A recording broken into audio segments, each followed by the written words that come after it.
They tried to sell her like livestock in the town square, a Chinese bride nobody wanted, auctioned off for less than the price of a mule. The crowd laughed. The man who ordered her called her worthless to her face, and just when it seemed her nightmare couldn't get worse, when rough hands reached to claim her as property, a mountain trapper with scars on his knuckles and ice in his eyes threw down a fortune in pelts, not to own her, but to set her free. What happened next in those wild mountains would prove that some bonds aren't bought. They're forged in blood, snow, and survival. Stay with me until the end. Hit that like button and comment what city you're watching from. I want to see how far this story travels. The stagecoach rattled to a stop in front of Brennan's general store, and Maylene Zhao felt her stomach drop like a stone down a well. Bitter Creek looked nothing like the photographs. The buildings leaned at angles that suggested they'd given up on standing straight years ago. Dust covered everything: the wooden sidewalks, the hitching posts, the faces of the men who'd already started gathering to stare. The air smelled of horse manure and something else, something burnt and bitter that caught in the back of her throat. Through the coach window, she could see them, dozens of them, men in worn hats and stained shirts, their eyes already crawling over her like ants on spilled sugar. "This is it, miss." The driver's voice held a note of pity that made Maylene's hands clench in her lap. "Bitter Creek, your husband should be waiting." Husband. The word sat wrong in her mouth, in her mind. She'd never met Thomas Brennan, had only seen his photograph once, a stern-faced man with thinning hair and eyes that didn't smile even when his mouth did. He'd sent the money for her passage through a marriage broker in San Francisco. 32 years old, the letter said. Established merchant. Seeking a hard-working wife of good character. The letter hadn't mentioned that Bitter Creek was barely more than a collection of buildings squatting in the dirt, or that the established merchant ran a store that looked like it might collapse in a strong wind. Maylene smoothed her dress, the blue silk one she'd saved for this moment, and tried to steady her breathing. This was her choice. She'd made it. After her father's death and the debts that swallowed their small shop in Canton, after her uncle began looking at her in ways that made her skin crawl, she'd chosen this. America. A new life. A chance to be something other than a burden her family couldn't afford. The door opened. The driver offered his hand. She took it and stepped down. The noise hit her first. Not silence, as she'd expected, but a low ripple of voices. Muttering, some laughing. The crowd had grown. Men spilling out of the saloon across the street, others abandoning their horses and wagons to get a better look. She counted at least 40, maybe 50. All men. All watching. Her feet touched the dirt, and she felt every eye on her, measuring, judging, finding her wanting before she'd even opened her mouth. "Well, hell." Someone laughed. "She's smaller than I thought she'd be. Probably can't even speak English. Thomas got himself a China doll. Lucky bastard." The words washed over her in a language she'd studied for 6 months but still struggled to catch when people spoke fast or slurred their consonants. She understood enough. She always understood enough to know when she was being mocked. A man pushed through the crowd.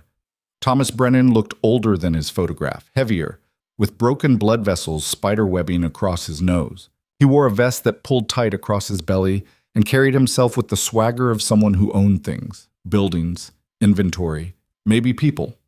He stopped 3 feet away and looked her up and down like she was a horse he was considering buying. Maylene lifted her chin and met his eyes. In Canton, her mother had taught her to lower her gaze around men, to make herself small and acceptable. But her mother was dead, and Maylene had crossed an ocean. She would not look at the ground. "You're Maylene Zhao?" His voice was flat, disappointed already. "Yes." She forced the English word out clearly, though her accent turned it into something else. "I am Maylene Zhao. You are Thomas Brennan?" He didn't answer, just kept staring, his mouth pulling down at the corners. "You're younger than I thought." He said it like an accusation. "I am 22, as stated in letter." She'd practiced this sentence, had written it out phonetically, and repeated it until the sounds felt less foreign in her mouth. "You look 16. He circled her slowly, and she felt her skin prickle. "And small. The broker said you could work, said you were strong." "I can work." Her hands clenched in the folds of her dress. I am strong. Can you cook? Yes. American food? Not that. Whatever it is you people eat? Her jaw tightened. I can learn. Can you clean? Manage a household? Keep books? I keep books for my father's shop. I can. Your father's shop. He laughed, but there was no humor in it. And where's that shop now? Still standing, is it? The crowd laughed with him. Maylene felt heat crawl up her neck, into her cheeks. She wanted to tell him that her father's shop had been beautiful once, that it had smelled of ink and paper and her mother's jasmine tea, that her father had been an educated man, a scholar who'd fallen on hard times but never lost his dignity. But the words tangled on her tongue, half in English, half in Cantonese, and came out as nothing. Can't even answer a simple question. Thomas shook his head. This is what I get for trusting a damn broker. He turned to face the crowd, and Maylene's stomach went cold. Gentlemen, Thomas called out, his voice carrying across the street, it seems I've made a poor investment. Paid good money, $37, for a mail-order bride who can barely speak English, looks like a child, and probably can't do a lick of useful work. Send her back, someone shouted. Can't, broker's non-refundable. Thomas scratched his jaw, making a show of thinking. Tell you what, anyone here want to take her off my hands? I'll sell her contract for, let's say, $20. That's a bargain. Young, healthy, probably good for something. The words took a moment to land. When they did, Maylene felt the ground tilt beneath her feet. He was selling her, like a horse, like a piece of furniture he'd decided he didn't want. I am not for sale. Her English fractured, but she forced it out anyway. You send for me. You pay broker. We have agreement. Thomas turned back to her, and something mean flickered in his eyes. Agreement's void if the goods don't match the description. Broker said you were capable, said you could pull your weight. I don't see it. I cross ocean to come here. Her voice rose, and she didn't care. I leave everything. My home. Nobody forced you on that boat, sweetheart. He stepped closer, and she smelled whiskey on his breath. You came here hoping for an easy life, an American husband, American money. Well, it doesn't work that way. You want to stay in this country? You better be worth something. $15, a voice rang out from the crowd. I'll give you $15 for her contract. Maylene's head whipped toward the speaker, a man in a dusty coat, grinning like he'd spotted a bargain. $15's an insult, Thomas shot back. She's worth more than that. Not to me. $15's my offer. $18!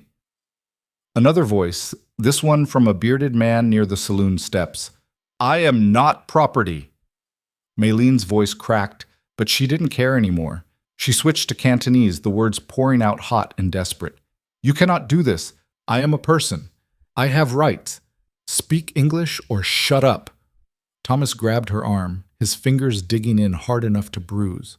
And stand still. You're making this harder than it needs to be. She tried to pull away. His grip tightened.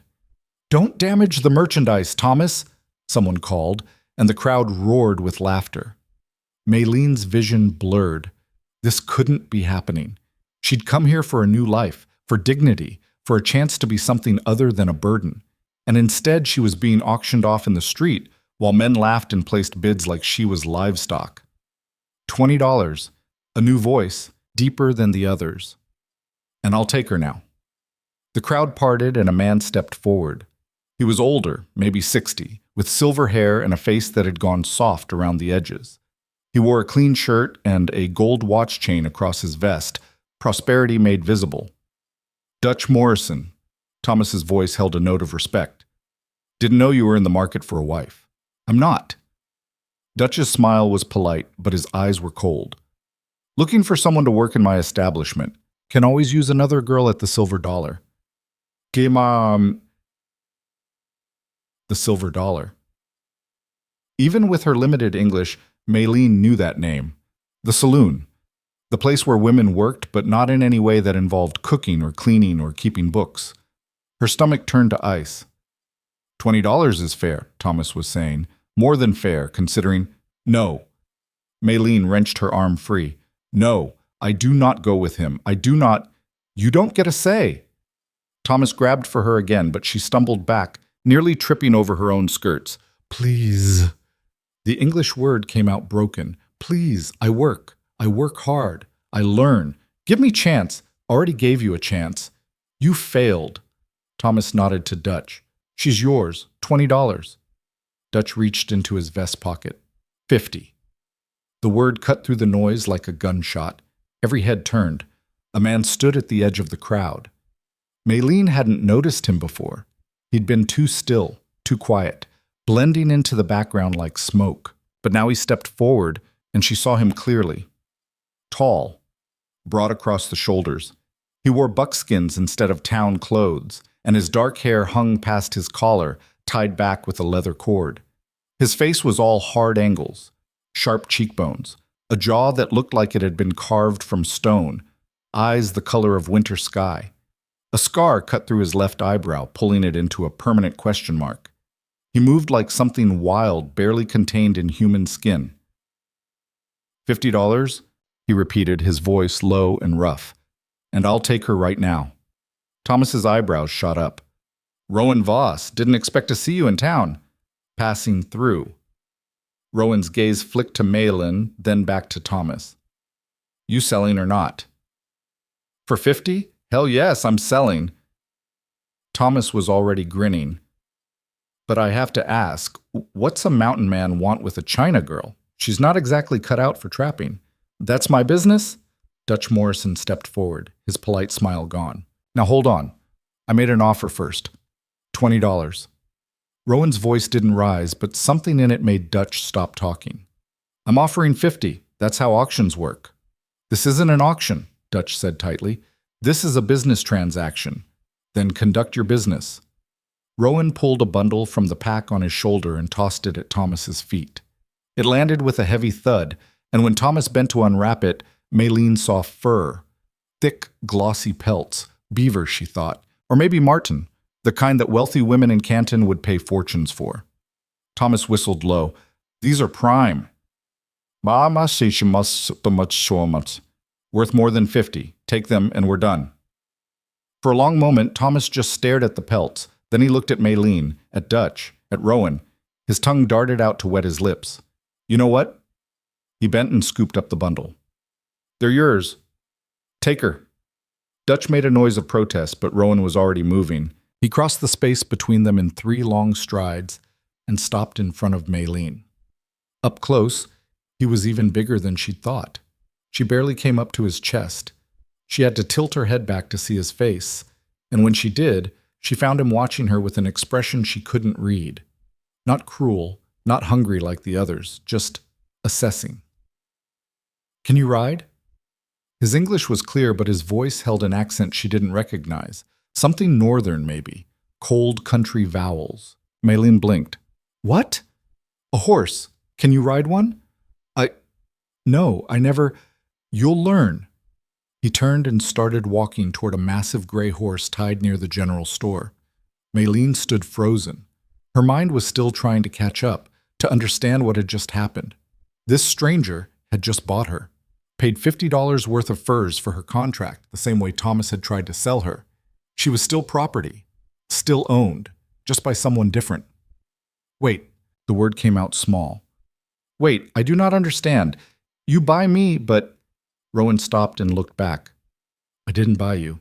But you give money. Furs, you pay for my contract. I paid to get you away from them. He nodded at the crowd, at Dutch Morrison's cold eyes and Thomas Brennan's calculating smile. That's done now. You're free. Free. The word didn't make sense. Nothing made sense. I do not understand, she said again. He studied her for a moment, then let out a long breath. Look, you can come with me, or you can stay here, your choice. But if you stay... His gaze cut to Dutch. It won't be pleasant. Maylene followed his look. Dutch Morrison was still standing there, arms crossed, jaw tight. Around him the crowd was breaking up, men drifting back to their business, but some of them were still watching her, still measuring, still seeing something they might want to own. She thought about the silver dollar, about what kind of work Dutch Morrison would have for her there, about Thomas Brennan and his disappointed scowl. About her uncle back in Canton and the way he'd looked at her after her father died. About all the men who'd ever seen her as something to use. Then she looked at Rowan Voss, this stranger with winter in his eyes and scars on his knuckles. She didn't know him, didn't know what he wanted from her or why he'd spent a fortune in furs to pull her out of Thomas Brennan's hands. But she knew what would happen if she stayed. "I come with you," she said quietly. Something flickered across his face. Surprise, maybe, or relief. He gave a short nod. "Then we leave now." He walked to his horse and Maylene followed, her legs shaking so hard she wasn't sure they'd hold her. The blue silk dress she'd saved for her wedding day dragged in the dirt, already stained and torn at the hem. Rowan untied the horse and swung up into the saddle in one smooth motion. Then he held out his hand. Maylene stared at it, strong, scarred, calloused from work she couldn't imagine. She took it. He pulled her up behind him like she weighed nothing, and she had to grab onto his coat to keep from sliding off. The horse shifted beneath them, and her heart jumped into her throat. "Hold on," Rowan said. "We've got a ways to go."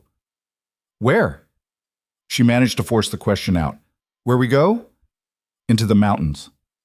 Mountains. She didn't know the English word for what she felt, that mixture of terror and relief and exhaustion, so deep it felt like drowning. "How far?" 2 days, maybe 3. 2 days. 3 days alone with a stranger. No one to help her if he turned out to be like the others. No one to hear her scream. But then again, no one had heard her in Bitter Creek either. Rowan clicked his tongue, and the horse started moving. Maylene tightened her grip on his coat as they left the town behind. The leaning buildings, the dusty street, the men who'd watched her humiliation like it was entertainment. They rode in silence for a long time. Maylene tried not to think about what she was doing, tried not to let herself imagine all the ways this could go wrong. Instead, she focused on practical things. The rhythm of the horse's gait, the smell of pine and wood smoke that clung to Rowan's coat, the way the town grew smaller and smaller behind them until it disappeared entirely. When they'd been riding for maybe an hour, Rowan spoke. "You hungry?" Maylene realized she was. She hadn't eaten since early morning, and her stomach felt like it was trying to eat itself from the inside. "Yes," she admitted. He pulled the horse to a stop near a stand of cottonwood trees and dismounted. Then he reached up to help her down. His hands were careful, impersonal. He set her on her feet and immediately stepped back, putting space between them. From his pack, he pulled out some kind of dried meat and a canteen. He handed both to her. "It's venison," he said when she looked at the meat uncertainly. "Deer, I smoked it myself." She took a small bite. It was tough, salty, nothing like the food she was used to, but it was food, and she was hungry. So she chewed and swallowed. Rowan leaned against a tree and watched her eat. Not staring, just watching, like he was trying to figure something out. Finally, Maylene couldn't stand it anymore. "Why you help me?" He was quiet for so long she thought he might not answer. Then, "Didn't seem right." "What not right?" "What they were doing, selling you like that." He looked away, jaw tight. "Nobody should be sold." "But you pay money, furs, sut." She struggled to find the words, to make him understand her confusion. "You own my contract now." "No." He met her eyes. "I bought the contract and I'm tearing it up. You don't belong to anyone." Maylene's breath caught. "You... what?" "You're free." He said it slowly, clearly, like she was a child who needed simple words. "You understand? Free. You can go anywhere you want. Do anything you want." She stared at him. Free. The word kept not making sense, kept sliding away from her understanding. "But I have no money," she said. "No place to go. You can stay with me until you figure it out." He pushed off from the tree. "I've got a cabin up in the high country. It's not much, but it's warm and dry. You can stay there as long as you need, or I can take you to Denver when the snow's clear. They've got a Chinese community there. People who speak your language." Denver. A Chinese community. The word should have brought relief, but instead Maylene felt something twist in her chest. "You want me to go to Denver?" she asked. "I want you to be safe." Rowan's voice was rough. "Whether that's Denver or somewhere else, That's up to you. Up to her. How long had it been since anything was up to her? Why? The question burst out before she could stop it. Why you care if I am safe? You do not know me. Rowan's expression shuddered. He turned away, started repacking his supplies. Doesn't matter. What happened back there was wrong. I couldn't just walk away. Other men walk away. They laugh. They watch. You... She struggled for the English. You different. Why? His hand stilled on the pack. For a moment she thought he wouldn't answer. Then, I had a family once. A wife. A daughter. His voice was flat, emotionless. Men came one night. Said we were on their land. Said we had to leave. I was out checking traps. By the time I got back... He didn't finish the sentence. Didn't need to. Maylene's throat closed. I am sorry. Don't be. It was a long time ago. He swung back onto the horse. But I learned something that night. Learned that the world's full of people who'll stand by and watch bad things happen. Who'll laugh while someone suffers. He looked down at her. I decided I wouldn't be one of them. He held out his hand again. This time, when Maylene took it, something shifted. This wasn't just survival. This wasn't just escape. This was a choice. A real one. To trust, even when trust seemed impossible. To believe, even when belief felt foolish. She let him pull her up behind him. They rode until sunset, following trails that only Rowan seemed to see. The land changed gradually, flatter plains giving way to rolling hills, hills rising into foothills, foothills becoming mountains. The air grew thinner, colder. Maylene had no coat, just her blue silk dress and a thin shawl, and as the temperature dropped, she started to shiver. Rowan noticed. Of course he did. He pulled the horse to a stop and shrugged out of his coat. Here. But you need... I've got layers. He draped the coat over her shoulders. It was huge on her, still warm from his body, and it smelled like pine and smoke and something else. Something wild. Maylene pulled it tight around herself. Thank you. He just nodded and started the horse moving again. They made camp as full dark fell. Rowan chose a spot in a grove of pines sheltered from the wind. He built a fire with practiced efficiency. No wasted motion, no hesitation. Within minutes, flames were crackling, throwing dancing shadows across the trees. Maylene sat close to the warmth and watched him work. He moved like someone who'd spent years alone. Someone who didn't need to talk to fill silence. It should have been unsettling. Instead, she found it oddly peaceful. You should sleep, Rowan said, not looking up from the coffee he was brewing. We've got another long day tomorrow. Where I sleep? She looked around. There was no tent, no shelter. Just the fire and the dark trees and the vast sky overhead. I've got a bedroll you can use. He nodded to his pack. I'll keep watch. You not sleep? I'll sleep later. Someone needs to keep the fire going. Someone needs to keep the fire going. Such simple words, but they meant safety, warmth, protection. Maylene pulled out the bedroll and spread it near the fire. It was worn, but clean, and when she lay down on it, exhaustion crashed over her like a wave. Her body was screaming for rest, but her mind wouldn't settle. Too much had happened. Too much had changed. This morning, she'd been a mail-order bride arriving in Bitter Creek with hope and fear in equal measure. Tonight she was... what? A refugee? A charity case?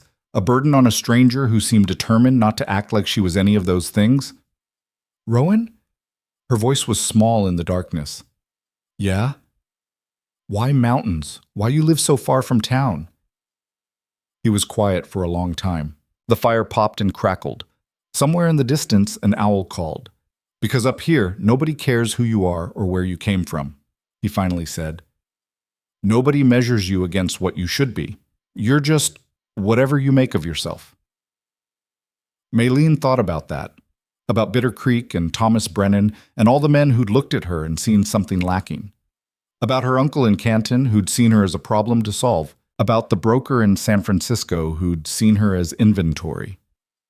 That sound nice, she whispered, to be just myself. You are yourself. You've always been yourself. Rowan's voice was rough. Those people back in town, they didn't see you. They saw what they wanted to see. a commodity, a thing to own. But that's their failing, not yours. Something cracked open in Maylene's chest.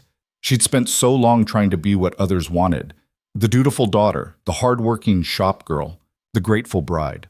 She'd shaped herself to fit other people's expectations until she'd almost forgotten what shape she was supposed to be.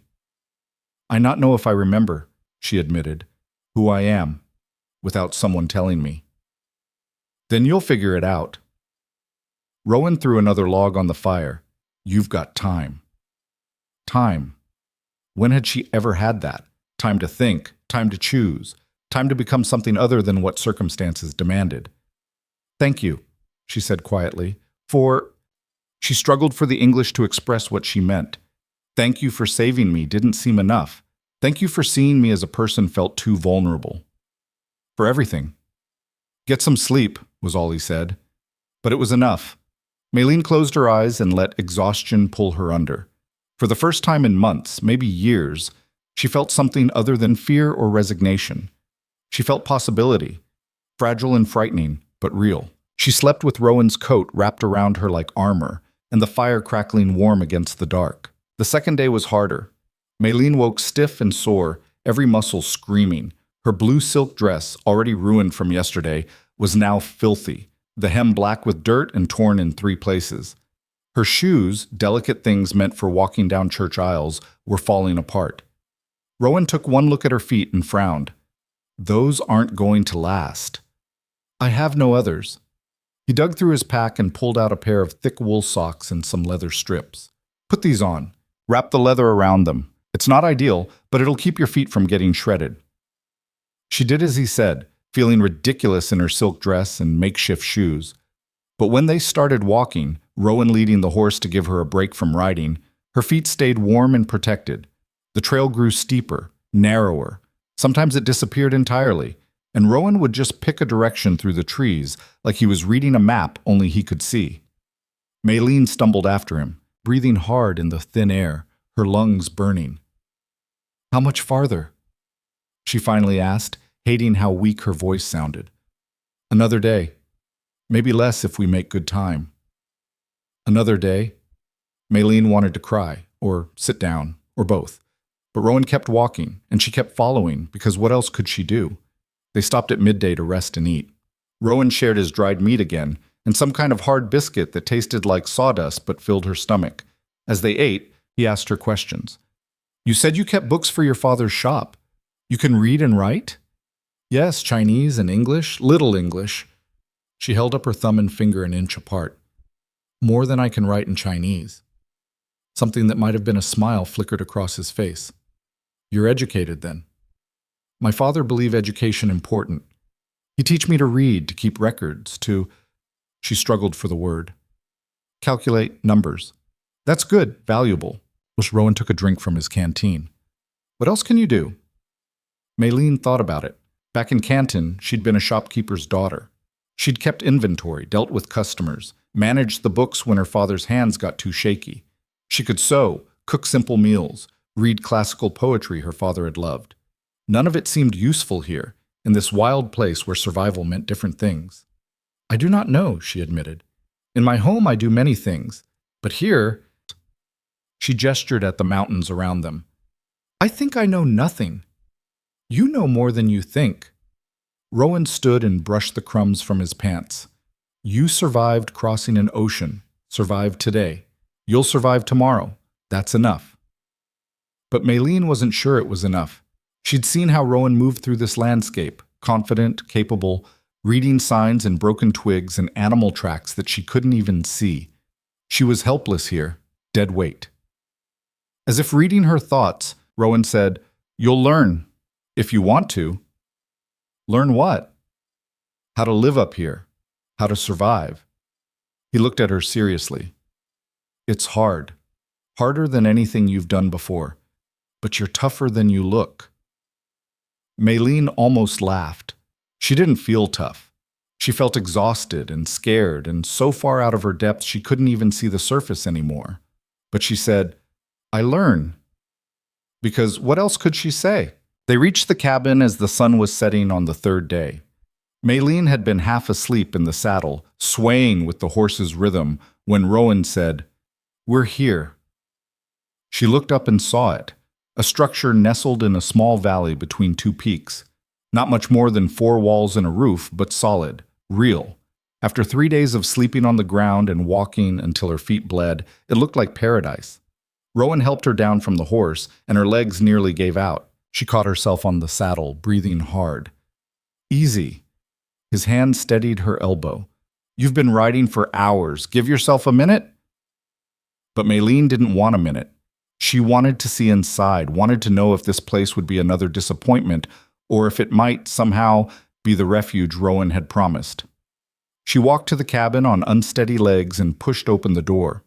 Inside was simple. A stone fireplace on one wall, a rough-hewn table and 2 chairs, shelves lined with supplies, flour, salt, coffee, ammunition, a single bed in the corner covered with furs, a small stove, windows with actual glass, a luxury she hadn't expected. It was small, cramped, nothing like the house Thomas Brennan had promised in his letters. It was the most beautiful thing she'd ever seen. "It's not much," Rowan said from behind her, "but it's warm, and it's safe." Maylene turned to look at him, this strange man who'd bought her freedom and brought her to the edge of the world. "It is perfect." Rowan's expression shifted, surprise maybe, or relief. "You can have the bed." "I'll sleep." "No." The word came out sharp. "You live here. This is your home. I cannot take your bed. You're a guest." "I am." What was she? Not a guest? Guests left? Not family? Not a wife? "I am someone you help, but I do not take your bed." They stared at each other, and Maylene realized this was the first real choice she'd made since leaving Canton. Not survival, not escape, just a simple decision about where to sleep, but it felt important somehow, like she was drawing a line, establishing that she wasn't helpless, wasn't charity, wasn't something to be pitied. "Fine," Rowan's voice was gruff. "We'll figure it out. For now, rest. I'll get the fire going and make some food." He moved past her and started building a fire in the hearth. Maylene watched his hands work, quick, efficient, practiced. The same hands that had pulled her onto his horse, that had held out his coat when she was cold, that had never once reached for her in any way that made her afraid. She didn't trust easily, couldn't afford to. But sitting here in this small cabin at the top of the world, watching Rowan coax flames from kindling, she felt something close to trust beginning to grow. It was fragile, uncertain, but it was there. And for now, that was enough. The first week passed in a blur of exhaustion and small humiliations. Maylene woke that first morning to find Rowan already gone. The fire had burned down to embers, and the cabin was cold enough that her breath came out in clouds. She sat up in the makeshift bed he'd insisted on creating for her, a pile of furs on the floor near the hearth, and realized she had no idea what to do. In Canton, her mornings had been structured, predictable. She'd wake, help her father open the shop, prepare tea, organize inventory. Every action had purpose, had place. Here, she had nothing. No instructions, no expectations, just silence and cold and the complete absence of anything familiar. She forced herself to stand, her muscles screaming in protest. 3 days of riding had left her body feeling like it had been beaten with sticks. Her feet were blistered despite the wool socks, and her hands were raw from gripping the horse's mane. The door opened, and Rowan came in carrying an armload of wood. He stopped when he saw her standing there, looking lost. "You're up," he said. Not a question, just an observation. "Yes." Maylene wrapped her arms around herself, suddenly conscious of how she must look. Her hair hung loose and tangled down her back. The blue silk dress, her wedding dress, was destroyed, stiff with dirt and sweat. She probably smelled terrible. Rowan set the wood down near the fireplace and started rebuilding the fire. "There's a stream about 50 yards east. Water's cold but clean. You can wash if you want." Wash. The word sounded like paradise. Maylene nodded. "I'll get you some clothes that actually fit this place." He glanced at her dress. "That thing's not going to last another week." "I have no other clothes." "I know. I've got some old shirts and pants that might work." They'll be big, but we can make them fit. He straightened up, wiping his hands on his pants. After you wash, I'll show you around, teach you where things are. You not leave? The question came out before she could stop it. She'd assumed he'd brought her here and would disappear into the wilderness again, leaving her alone in this cabin with no idea how to survive. Not yet. Winter's coming. There's work to do before the snows hit, and you need to learn how to handle this place. He met her eyes. Unless you want me to go? No. The answer was immediate, almost desperate. No, I need to learn. Something shifted in his expression. Not quite a smile, but close. Then we'll start today. The stream was exactly where he'd said it would be. A narrow ribbon of water running fast and clear between banks of smooth stones. Maylene knelt beside it and gasped when she touched the water. Cold didn't begin to describe it. It felt like touching ice, like every molecule was competing to freeze her fingers first. But she was filthy, and there was no other option. She stripped down to her underclothes and waded in up to her knees. The cold hit her like a physical blow, stealing her breath, making her heart stutter. She forced herself to keep going, to splash water over her arms and face and neck, to scrub away the grime and sweat and dust of the journey. By the time she was done, her teeth were chattering so hard she thought they might crack. But she felt human again, clean, real. She'd just started to dress when she heard footsteps. She spun around, arms crossed over her chest, heart hammering. Rowan stood at the edge of the clearing, his back turned, holding a bundle of clothes. These are for you. I'll leave them on this rock. He set them down and walked away without turning around, without even glancing in her direction. Maylene stood there for a moment, water dripping from her hair, watching him disappear back into the trees. Another man would have looked, would have used this opportunity to remind her of her vulnerability, her dependence. Rowan just left the clothes and walked away. She dressed quickly. The pants were rough canvas, too long and too wide. The shirt was flannel, worn soft with age, and it hung on her like a tent. But they were warm, and they were clean, and they were hers now. When she got back to the cabin, Rowan was cooking something over the fire. The smell hit her first, meat and onions and something else she couldn't identify. Her stomach growled loud enough that he heard it. Hungry? Yes. She sat at the table feeling strange in these men's clothes. Wrong somehow, like she was playing dress-up in someone else's life. Rowan ladled food into a tin bowl and set it in front of her. Some kind of stew, thick and steaming. She picked up the spoon and tasted it. It was the best thing she'd ever eaten. Not because it was fancy or well-seasoned or anything like the food her mother used to make. Just because it was hot and filling and someone had made it for her without expecting anything in return. She ate too fast, burning her tongue, not caring. Rowan watched her from across the table, eating his own portion more slowly. When she'd scraped the bowl clean, he asked, "More? Please?" He refilled her bowl without comment.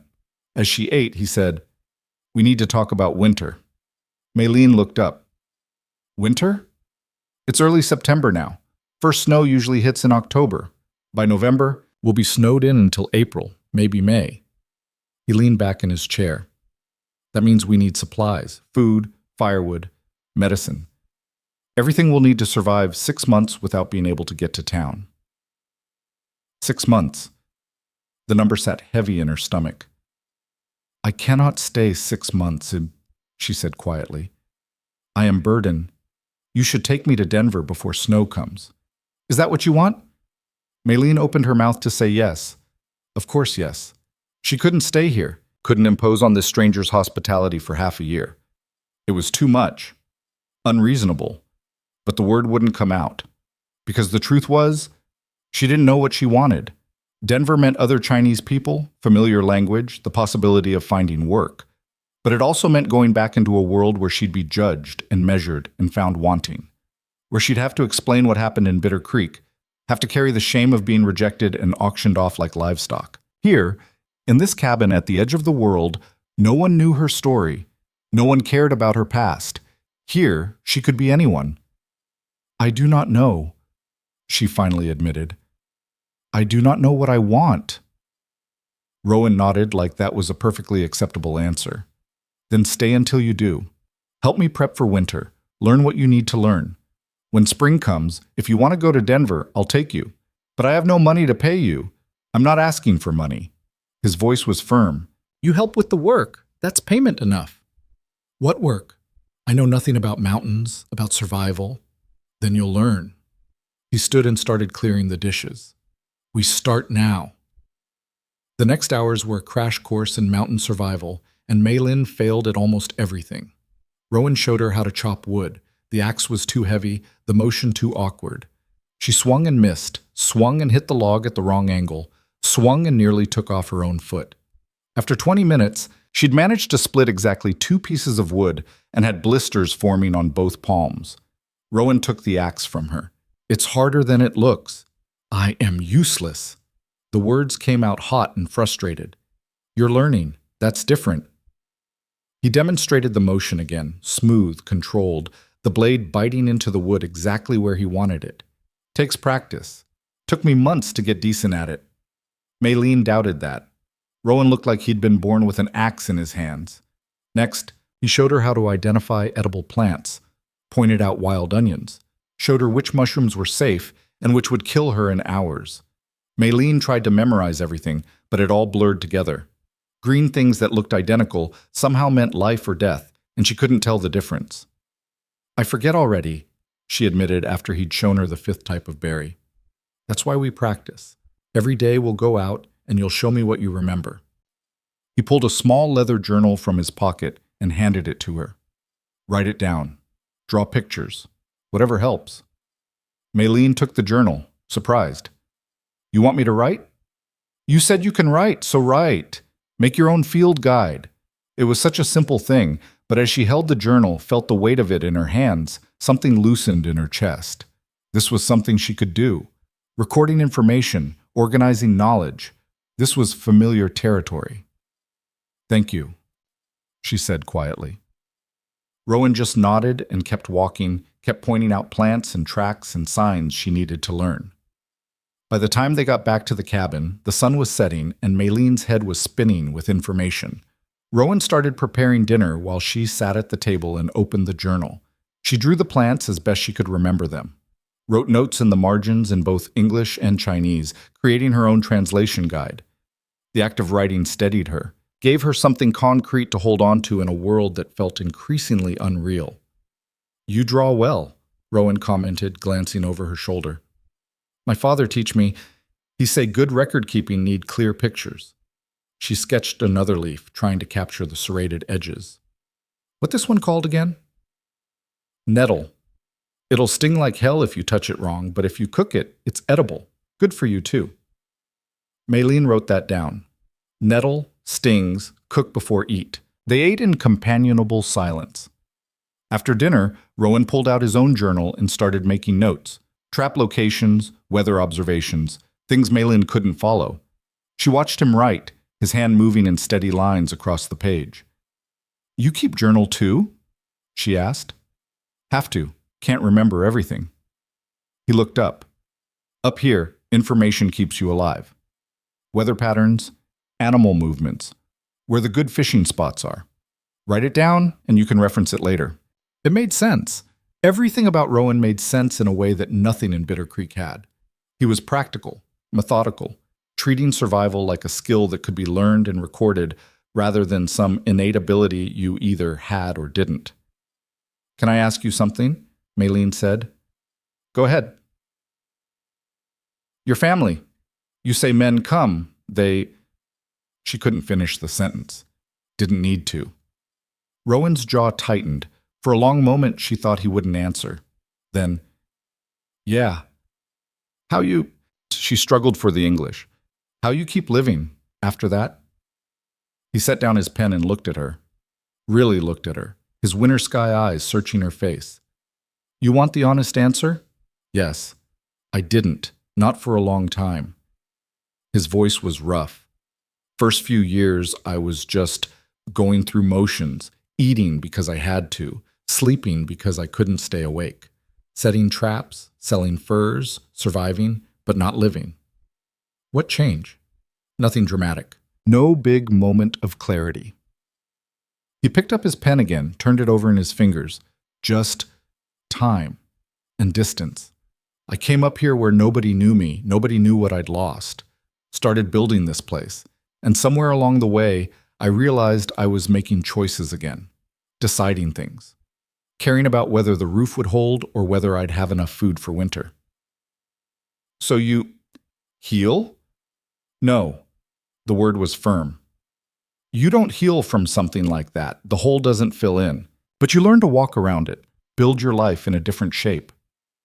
Maylene thought about that, about the holes in her own life, her mother's death, her father's slow decline, the humiliation in Bitter Creek. Maybe healing was the wrong goal. Maybe you just had to find a way to keep walking. Thank you, she said, for telling me. Rowan just nodded and went back to his journal. That night, lying on her pile of furs near the dying fire, Maylin listened to Rowan's breathing from across the room. Steady. Even. The sound of someone who could actually sleep, who wasn't haunted by every decision that had led them here. She wondered if she'd ever sleep like that again. The days fell into a pattern. Wake before sunrise. Rebuild the fire. Eat whatever Rowan cooked, usually meat and biscuits and coffee strong enough to strip paint. Then work. Always work. Maylene learned to carry water from the stream without spilling it. Learned to feed the fire, to bank it at night so it wouldn't go out. Learned which tools were for what, how to sharpen a knife, how to tell when meat was going bad. She failed more often than she succeeded. Dropped things, cut herself, burned dinner so badly they had to throw it out and start over. But Rowan never yelled, never made her feel stupid, just showed her again how to do it right. You're getting better, Shay, he said one afternoon after she'd successfully skinned a rabbit he'd trapped. It had taken her an hour, and the pelt was ragged, but she'd done it. It is terrible, Maylene said, looking at her handiwork. It's better than your first try. That one was worse. She'd laughed despite herself. It was true. Her first attempt at skinning had been so bad that even the dogs in Bitter Creek wouldn't have eaten what she'd produced. Why are you so patient? She asked. I am slow. I make mistakes. You could do all this faster alone. Rowan was quiet for a moment, cleaning his own knife. Maybe. But that's not the point. What is point? You're learning. That's what matters. He looked at her seriously. Besides, winter's long up here. Gets lonely. Nice to have someone to talk to. It was the first time he'd admitted to loneliness, and something in Maylene's chest cracked open. This man who seemed so self-sufficient, so complete in his isolation, he was lonely too, just like her. I'm glad I am here, she said quietly. Even if I am bad at everything, you're not bad at everything. Rowan stood and stretched. You're good at writing, good at organizing. You've got those plant drawings better than anything I've done. That is not survival skill.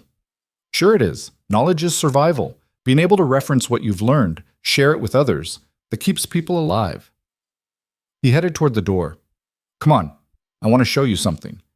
He led her up a steep trail behind the cabin, through dense pine forest that opened suddenly onto a rocky outcrop. From there she could see everything. The valley spreading out below them, mountains rising in every direction, peaks already dusted with white. This is why I stay, Rowan said, his voice barely above a whisper. Maylene stared. She'd never seen anything like this. In Canton, beauty meant manicured gardens and painted screens. This was different. Wild. Indifferent. Beautiful not because it was trying to be, but because it simply existed. It is. She didn't have the English word. Maybe there was no word for this feeling, small and vast at the same time, insignificant and somehow part of everything. Yeah, Rowan said, like he understood exactly what she meant. They stood there until the sun began to set, painting the sky in colors Maylene had never seen before. Reds and oranges and purples that seemed impossible, that made the whole world look like it was on fire. When they finally headed back to the cabin, Maylene felt different, lighter somehow, like she'd left something heavy on that outcrop and didn't need to carry it anymore. 2 weeks in, the first real test came. Maylene woke to Rowan shaking her shoulder. Storm's coming, big one. We need to prepare. She stumbled outside and saw what he meant. The sky to the west was black, clouds roiling like something alive. The wind had picked up, sharp and cold, carrying the smell of snow. What we do? Her English always got worse when she was scared. Secure everything, bring in extra firewood, check the roof, make sure nothing can blow away. He was already moving, his movements quick and efficient. You handle the firewood, stack it inside as much as you can carry. Maylene ran to the woodpile and started hauling logs. They were heavier than they looked, and after the first 3 trips her arms were shaking. But she kept going, kept carrying, kept stacking. The wind grew stronger. By the time she'd made her 10th trip, it was hard to walk straight. The temperature had dropped 20 degrees, and she could see her breath in thick clouds. "That's enough!" Rowan shouted over the wind. "Get inside!"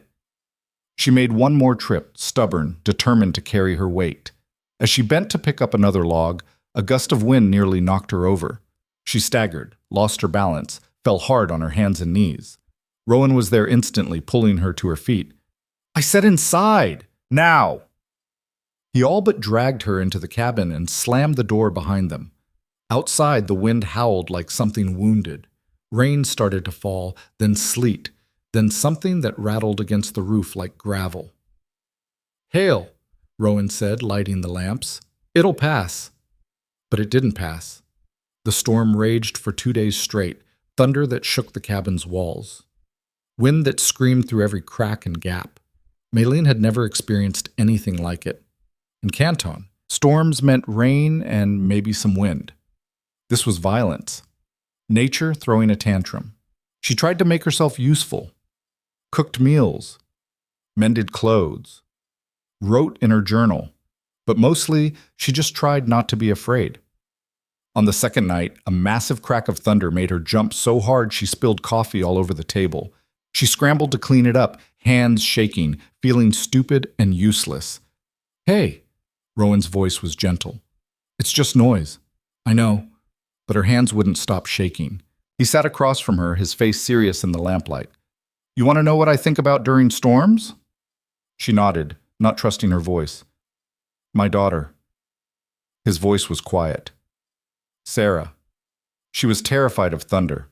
Every time it stormed, she'd crawl into bed with me and my wife, squeeze between us like she could make herself disappear.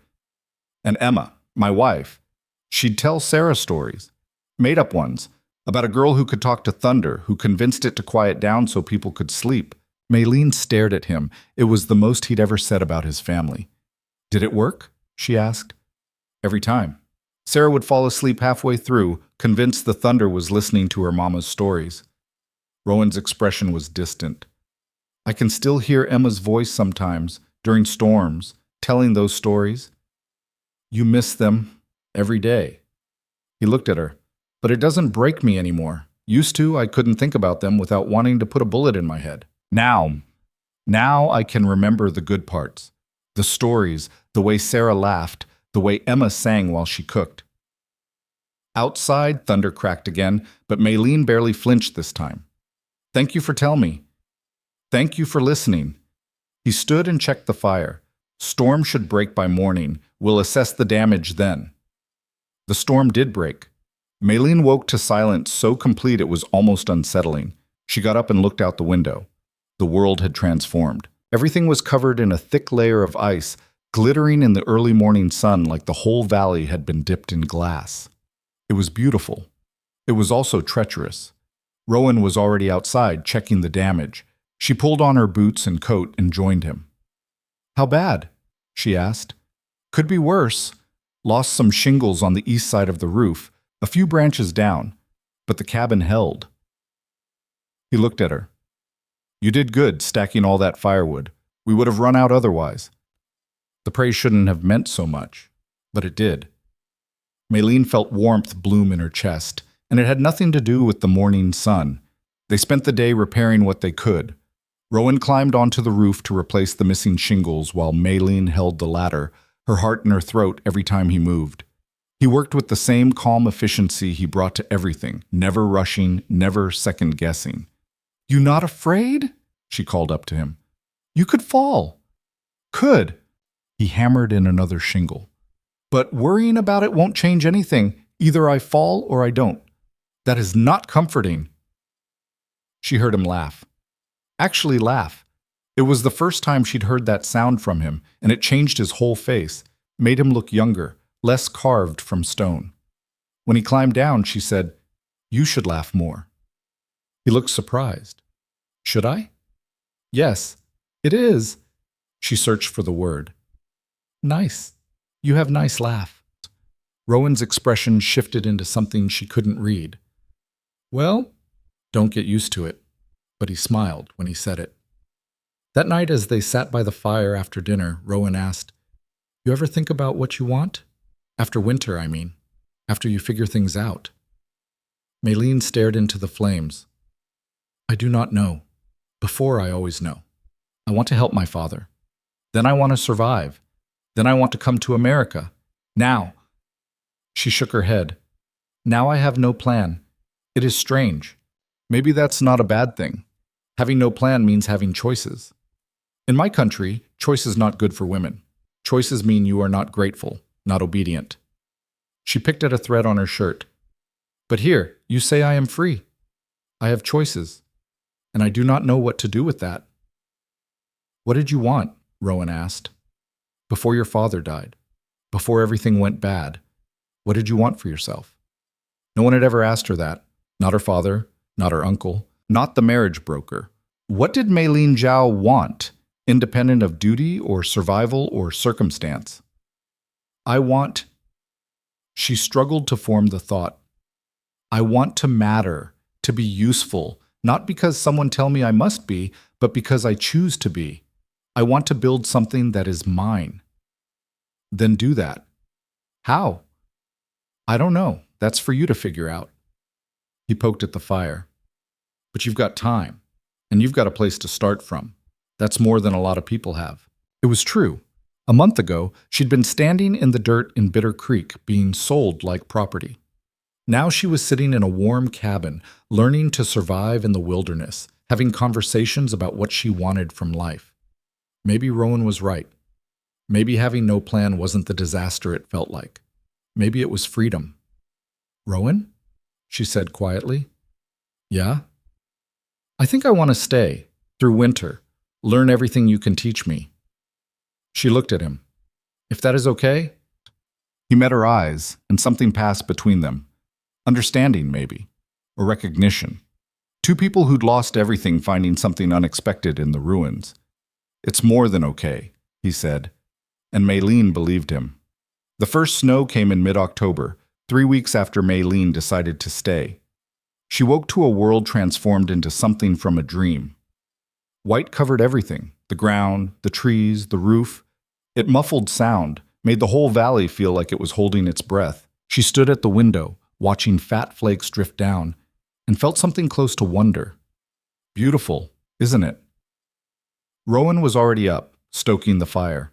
First snow always is. By February, you'll be sick of it. "I cannot imagine being sick of this." She pressed her hand against the cold glass. "Give it time." He pulled on his coat. "Come on. We need to check the traps before the snow gets too deep." Maylene bundled up in the layers Rowan had given her. Wool shirt, heavy coat, mittens that were too big. They stepped outside and the cold hit her like a fist, different from the autumn chill she'd grown used to. This was sharp, mean. It found every gap in her clothing and crawled inside. "Keep moving," Rowan said. "That's the trick. Stop for too long and you'll freeze." They walked the trap line together, Rowan showing her how to check each one, how to reset them, how to dispatch whatever they'd caught quickly and cleanly. Maylene tried not to think too hard about the small bodies, the blood stark against white snow. This was survival. She was learning survival. By the time they got back to the cabin, her fingers and toes had gone numb. Rowan built up the fire while she peeled off wet layers, her hands shaking too hard to work the buttons properly. "Here!" He came over and helped her, his movements quick and impersonal. "You need to warm up slowly. Don't get too close to the fire too fast or it'll hurt worse." Worse than this? Her teeth were chattering so hard she could barely speak. "Yeah, trust me." He wrapped a blanket around her shoulders. "Sit. I'll make something hot." He brewed coffee laced with something that burned going down. Whiskey, she realized after the first sip. She drank it anyway, feeling warmth spread through her chest and into her frozen limbs. That was only light snow, Rowan said, watching her. When the real storms hit, we won't be able to leave the cabin for days, maybe weeks. Maylene looked at her red, raw hands. I do not know if I can do this. You can. His voice was certain. You're tougher than you think. How you know? Because you're still here. Most people would have given up by now. She wanted to believe him, wanted to believe she had that kind of strength inside her. But as she sat there, her body aching from cold and exhaustion, she wondered if Rowan's faith in her was misplaced. The snow kept falling. By the next morning, it was knee-deep. By the end of the week, it reached Maylene's waist in places where the wind had piled it into drifts. The world shrank to the size of the cabin and the small cleared area around it. Everything else was white and impassable. Rowan taught her how to snowshoe, how to move through deep snow without exhausting herself. She fell a dozen times that first day, face first into powder that got into her mouth and nose and down her collar. Each time, Rowan helped her up without comment, without judgment, just patient instruction and the expectation that she'd try again. You hate me little bit right now, she panted after her 15th fall. Why would I hate you? Because I am terrible at this, because I slow you down. Rowan stopped walking and looked at her seriously. You think I brought you up here expecting you to be an expert mountain woman in 2 months? No, but then stop expecting it from yourself. He adjusted her snowshoe binding. This is hard. It's supposed to be hard. You're doing fine. I am not doing fine. I am falling every 5 steps. You're doing better than I did my first time. Took me 3 hours to walk 50 yards. Gave up and crawled back to the cabin on my hands and knees. Maylene stared at him. That is not true. Swear it is. Ask anyone who knew me back then. He grinned. Oh wait, they're all dead or too far away to ask. Guess you'll just have to take my word for it. She laughed despite herself. It came out breathless and a little hysterical, but it was a laugh. You are a terrible liar. Maybe, but I'm telling the truth about this. He started walking again. Everyone's bad at first. The only difference between people who survive up here and people who don't is whether they keep trying after they fall. So Maylene kept trying, fell less frequently, started to understand the rhythm of it, the way to distribute her weight, how to read the snow's surface. By the end of the day, she could walk 20 yards without falling. It felt like a victory. November brought storms that lasted for days. The wind screamed around the cabin, shaking the walls, finding cracks they'd missed. Snow piled against the door until they had to dig their way out each morning. The temperature dropped so low that water left outside froze solid in minutes. Maylene had never known cold like this. It was a living thing, malevolent and patient, waiting for any mistake that would let it in. She wore layers constantly, slept in her clothes, stayed close to the fire. And still, she was always cold. How you survived this before? She asked Rowan one evening as they huddled near the hearth. When you were alone? Barely. He poked at the fire, sending sparks spiraling up the chimney. First winter after I built this place, I almost died 3 times. Ran out of food in January, roof leaked, and I couldn't fix it until spring. Fell through ice on the stream and nearly froze before I could get back and change. Why you stay? He was quiet for a long moment. Because down there, he gestured vaguely toward where civilization was, somewhere beyond the snow and mountains. I'd have died anyway, just slower. Up here, at least I was fighting something real. Weather and cold and hunger, those I could understand, could learn to beat. He looked at her. Better than drowning in whiskey in some town, pretending to be alive.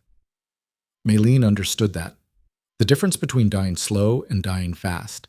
Between giving up and fighting even when the fight seemed pointless. I am glad you stay, she said quietly. I am glad you not give up. Yeah, well, his voice was rough. Glad you didn't either. The real test came in early December, during a storm that made the previous ones look gentle. Maylene woke to a roaring sound, like a freight train bearing down on them. The cabin was shaking, wood groaning under stress. She sat up, heart pounding, and saw Rowan already on his feet pulling on his coat. What happened? she shouted over the noise. Wind's too strong. Something's wrong with the roof. He grabbed a rope from the wall. Stay inside. You cannot go out there. Have to. If the roof goes, we're dead. He tied one end of the rope around his waist, the other to a support beam. If I'm not back in 10 minutes, pull this rope. Don't come out after me. Just pull until you can't pull anymore. Rowan, but he was already gone, disappearing into a wall of white. Maylene stood there, rope in her shaking hands, counting seconds. The cabin continued to shake. Snow was coming in through cracks in the walls now, fine powder that stung her face. She could hear something banging overhead, irregular and violent. 5 minutes passed. 6, 7. The rope jerked hard, nearly pulling her off her feet. She grabbed it with both hands and pulled back, trying to keep tension on it, trying not to think about what it meant that Rowan was pulling from the other end. 8 minutes. 9. The banging stopped suddenly. The silence was worse than the noise. 10 minutes. Maylene's hands were cramping from gripping the rope. She didn't know if she should pull or wait, if pulling would help or hurt, if Rowan was even conscious on the other end. Then the door burst open and he stumbled in, covered head to toe in snow and ice, his face red and raw from wind. He slammed the door behind him and leaned against it, breathing hard. Rowan! Maylene ran to him, her hands fluttering uselessly. Are you hurt? What happened? Shingles? His voice was hoarse. Whole section was tearing off. Had to nail them back down before... He started coughing, deep and wet. Sit. Now. She pushed him toward the fire, helped him out of his frozen coat. His hands were blue, his lips nearly purple. She'd never seen anyone look so cold. She built up the fire, wrapped him in every blanket they had, made him drink hot coffee laced with more whiskey than coffee. Slowly, color returned to his face. The shaking stopped. Stupid, he muttered. Should have checked that section before the storm hit. You save us. Maylene's hands were still shaking from adrenaline. The roof, you save it. Barely. He looked at her, something haunted in his eyes. I was up there, and the wind, I couldn't hold on, started to slide, would have gone right off the edge if the safety rope hadn't caught. Maylene's blood turned to ice. You almost fall. Yeah. He said it matter-of-factly, but she could hear the tremor underneath. Would have been a 30-foot drop onto frozen ground, probably would have broken my neck. The image flashed through her mind. Rowan falling, landing in the snow, not getting up. Her, alone in this cabin with winter just beginning, no idea how to survive, slowly freezing or starving while his body lay outside. Do not do that again. Her voice came out fierce, almost angry. Do not almost die. I cannot... She stopped, breathless. I need you. To teach me. To help me survive. You cannot die. Rowan stared at her. Maylene, promise me. You be more careful. You not take risks like that. I can't promise that. Sometimes risks are necessary. Then I come with you, next time. You go on roof and storm. I come too. I hold rope. I help. Absolutely not. Too dangerous. More dangerous than you alone? She met his eyes. 2 people better than 1. You say that. You teach me that. He opened his mouth to argue, then closed it. Looked at her for a long moment. You're right, he finally said. 2 people are better than 1. So next time we figure it out together. His expression was serious. But Maylene, you have to understand. Up here, dangerous is just normal. I can be careful, but I can't guarantee I won't die. None of us can. Then we both be careful. She pulled the blanket tighter around his shoulders. We both survive. Together. Something shifted in his face. Together, he repeated quietly. They sat by the fire until the storm passed, neither of them sleeping, both of them aware of how close they'd come to disaster. 2 weeks later, it was the horse. Rowan kept the animal in a rough shelter attached to the cabin. 3 walls and a roof, open on one side. Not ideal, but better than nothing. The horse was old, a gray gelding named Slate, who'd been Rowan's companion for 8 years. Maylene had grown fond of him. She'd started helping with his care, brushing him down, making sure he had water and feed. He was patient with her inexperience, gentle when she fumbled with the bridle or got his blanket tangled. She was the one who found him down. It was early morning, and she'd gone out to feed him before breakfast. He was lying on his side in the shelter, breathing in short, pained gasps. His leg was bent at an angle that made Maylene's stomach turn. "Rowan!" Her scream brought him running. He took one look and his face went pale. "Hell! What happened? What wrong?" He fell. Must have spooked at something during the night, tried to run in too small a space. Rowan knelt beside the horse, his hands gentle on Slate's neck. "Broke his leg. Clean break from the look of it. Can we fix? Splint? Like for people? Horses aren't like people. A break like this?" He shook his head. "He'll never walk right again. Best thing is to put him down quick." "No!" The word burst out of her. "We can try. We can—" "Maylene." Rowan's voice was kind but firm. "I know you care about him, but keeping him alive like this would be cruel. He's in pain. So we give medicine. We help pain. For how long? A week? A month? Then what? We can't keep him comfortable forever, and he can't heal from this." He stood and walked toward the cabin. "I'll get my rifle." Maylene stood there, staring down at Slate. His dark eyes were wide with pain and confusion. He'd carried her down from the mountains, had been patient with her learning to ride, had nickered softly when she brought him treats. And now Rowan was going to kill him. She couldn't let that happen. When Rowan came back with the rifle, she was standing in front of Slate, arms spread. "No. Maylene, move." "No, you not kill him. I not let you. This isn't kindness. You're prolonging his suffering. Maybe, but maybe we can help him. Maybe—" "There is no maybe." Rowan's voice rose, frustration bleeding through.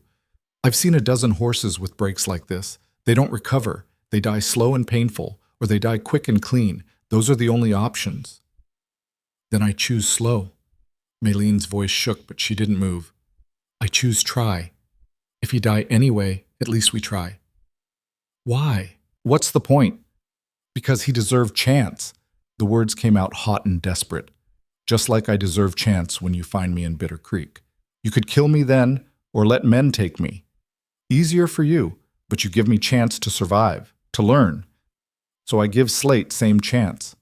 Rowan stared at her, the rifle loose in his hands. "That's different." "How? How it different?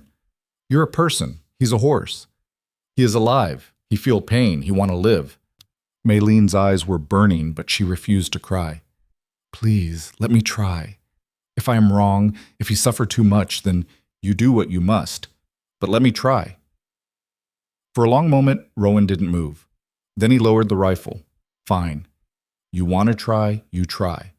But this is on you. You take responsibility for his care, for his pain. You watch him every second, and when it becomes too much, and it will, you're the one who decides when to end it. I understand. Do you?" He looked at her hard.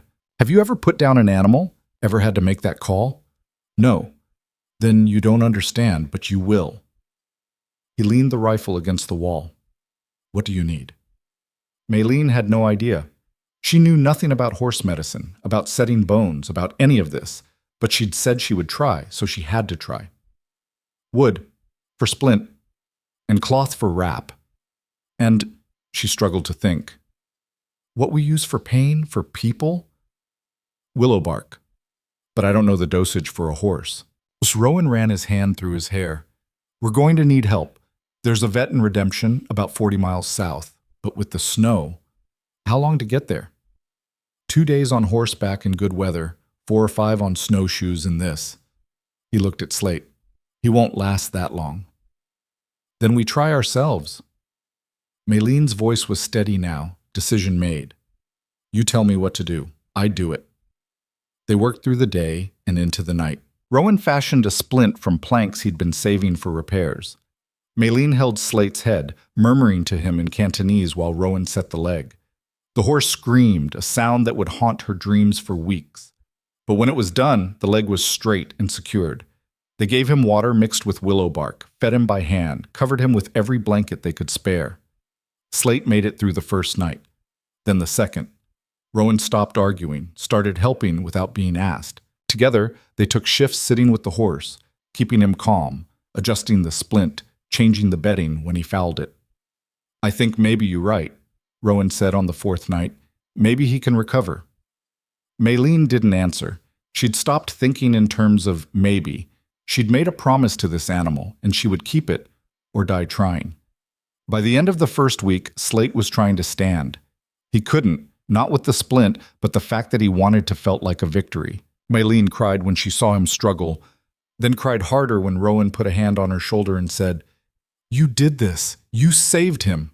"We save him," she corrected. "No, I would have given up. This was all you." 3 weeks after the injury, they removed the splint. Slate's leg had healed crooked, and he'd never run again.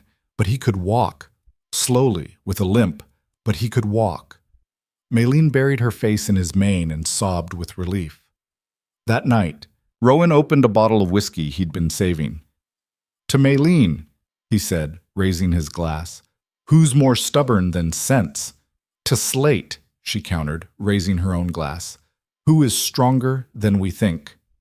They drank, and in the firelight, Rowan's face looked different, softer, almost proud. "You know what you did, right?" he asked. "Save a horse?" "More than that. You made a choice, a hard one. You took responsibility, and you saw it through even when it looked hopeless."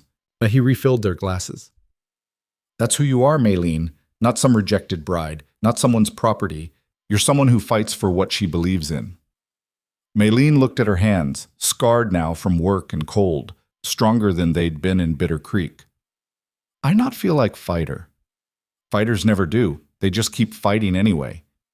She thought about that. About Thomas Brennan and the men who'd laughed while she was auctioned off. They'd seen her as weak, breakable, something to use and discard. They'd been wrong. Christmas came and went unmarked, except for Rowan making an extra-large dinner. Maylene had never celebrated the holiday anyway, and he seemed to have his own complicated relationship with it. "Emma used to love Christmas," he said, staring into his coffee. "Decorated the whole cabin with pine branches and berries. Made cookies that burned my mouth because I could never wait for them to cool." "That sounds nice." "It was." His voice was distant. "Sarah would get so excited she couldn't sleep. Emma would tell her stories about a fat man in a red suit, and Sarah believed every word." He smiled, but it didn't reach his eyes. "Last Christmas we had together, I carved her a doll. Spent weeks on it. It wasn't great, but she loved it anyway." "Where the doll now?" "Burned." The word was flat. Everything burned. Maylene didn't know what to say. There were no words for that kind of loss. So she just reached across the table and put her hand over his. Rowan looked at their hands for a long moment. Then he turned his palm up and squeezed hers gently. They sat like that until the fire burned low. January was the worst month. The cold became a physical presence, a weight that pressed down on everything. Going outside for even a few minutes meant risking frostbite. The sun barely rose above the horizon before setting again, leaving them in twilight most of the day. Maylene had never experienced darkness like this. It seeped into everything, made her bones ache, made her want to sleep for days. She found herself moving slower, thinking slower, like her brain was freezing from the inside. "It gets to everyone," Rowan said when he noticed her staring at nothing for the third time that week. "Cabin fever, winter madness, whatever you want to call it. How you fight it? You don't. You just endure it." He pulled out a worn deck of cards. "But distractions help. You know how to play poker?" She didn't. He taught her, and for the next few weeks, they played every evening. Maylene was terrible at first, too honest to bluff effectively. But she learned. Started reading Rowan's tells, the way he tapped his fingers when he had a good hand, the way he went still when he was bluffing. "You're getting dangerous," he said after she won 3 hands in a row. "You are getting predictable," she shot back. He laughed and dealt another hand. They talked during those games, about everything and nothing. Rowan told her stories about his trapping days, about close calls with bears and wolves, about the year he accidentally burned his entire winter supply of meat and had to survive on roots and berries. Maylene told him about Canton, about her father's shop, about the smell of ink and paper and jasmine tea. You miss it, Rowan observed. Yes and no. Maylene studied her cards. I miss my father, my mother. The life we have before debt and death. But I do not miss being small, being invisible, being thing people ignore or use. You were never invisible. In my country, women are invisible unless they cause problem. Best women are ones no one notice. That's not true here. Maylene looked at him. No? In Bitter Creek, what I am problem. I am thing to sell. Only here, she gestured around the cabin. Only here I am person, just person. You were always a person. Those men in Bitter Creek were just too stupid to see it. She wanted to believe that. Some days she almost did. February brought a different kind of storm. Not snow or wind, but illness. Rowan woke one morning burning with fever. By afternoon, he was delirious, muttering about his wife and daughter, about fire and screaming, about things Maylene couldn't follow. She'd never felt so helpless. All her hard-won survival skills meant nothing against sickness. She couldn't chop wood to cure a fever, couldn't set a trap to stop delirium, but she could stay. She could try. She cooled him with snow packed in cloth, made him drink water even when he fought her, kept the fire going so the cabin stayed warm. She read his journals, looking for any mention of medicine or illness, found notes about willow bark for pain, yarrow for fever, something called boneset that grew near the stream. Of course, everything was buried under 6 feet of snow. Maylene bundled up and went out anyway. Dug with her bare hands until she found the plants Rowan had described, praying she'd identified them correctly, praying they would help. She made tea from the herbs and forced it down his throat, watched his temperature, his breathing, his color. Stayed awake for 3 days straight, terrified that if she slept, he would die.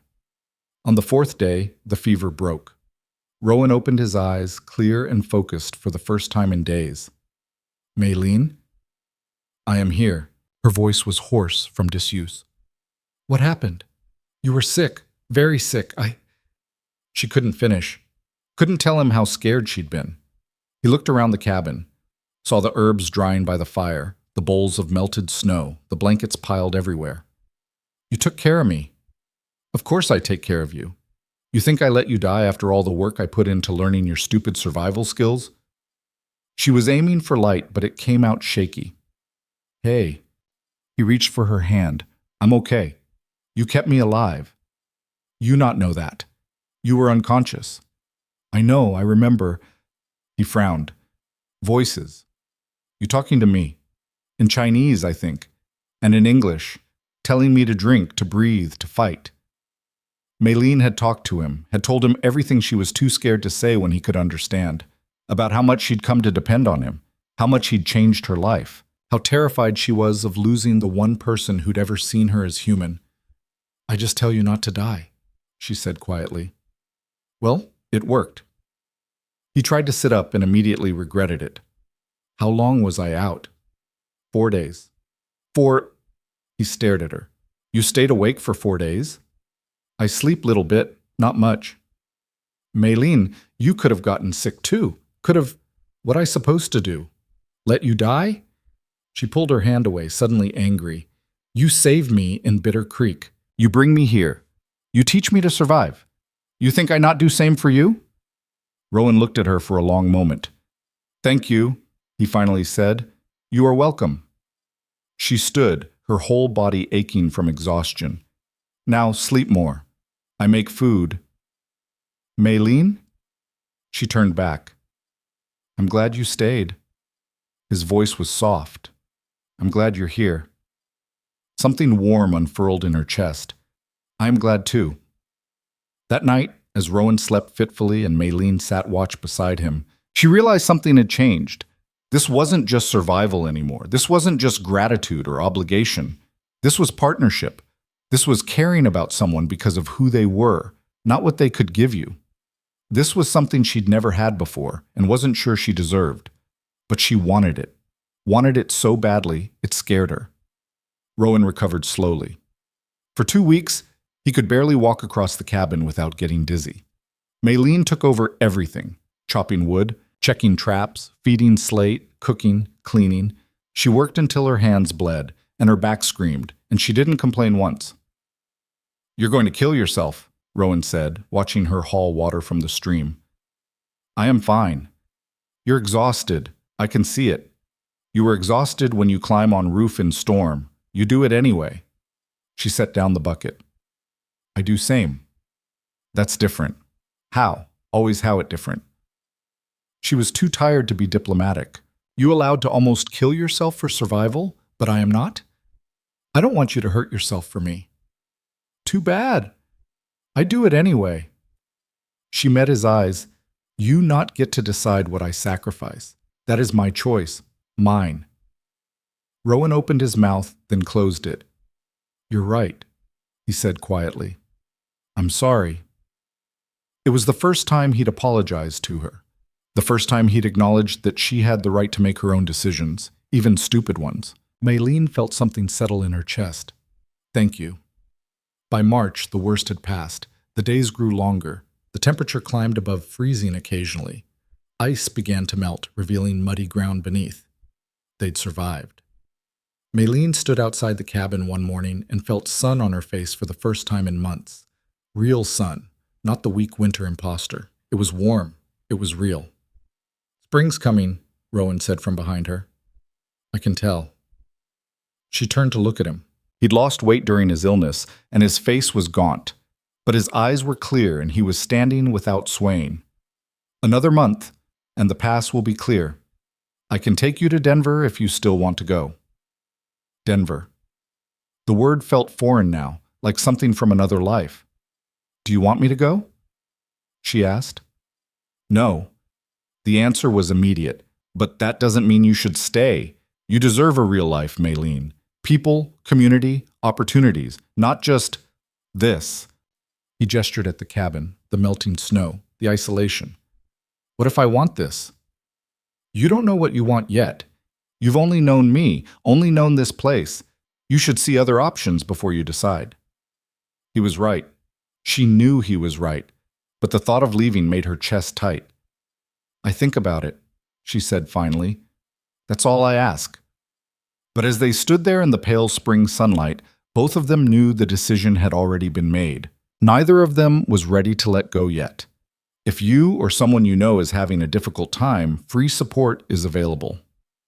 Find resources. The thaw came gradually, revealing a world Maylene had almost forgotten existed. Green things pushed up through melting snow. Birds returned, filling the air with sounds other than wind. The stream ran fast and loud, swollen with runoff. Maylene stood by it one afternoon in early April, watching water rush over stones, and felt something shift inside her. She'd survived. Not just the winter, but everything that came before it. Bitter Creek, the ocean crossing, her father's death, all of it. She was still here, still breathing, still fighting. You look different, Rowan said, coming up behind her with a string of fish. Different how? Stronger, more. He struggled for the word. Solid, like you've found your feet. Maylene looked down at those feet, encased in boots she'd learned to waterproof herself. I think maybe I have. They walked back to the cabin together, and Maylene realized she knew this path without thinking now, knew where to step to avoid mud, where roots jutted up, where the ground was firmest. The mountain had become familiar, had become in some strange way, home. That evening, as they cleaned the fish and prepared dinner, Rowan said, I need to go to town soon, trade furs, get supplies, should take about a week. Maylene's hand stilled on the knife.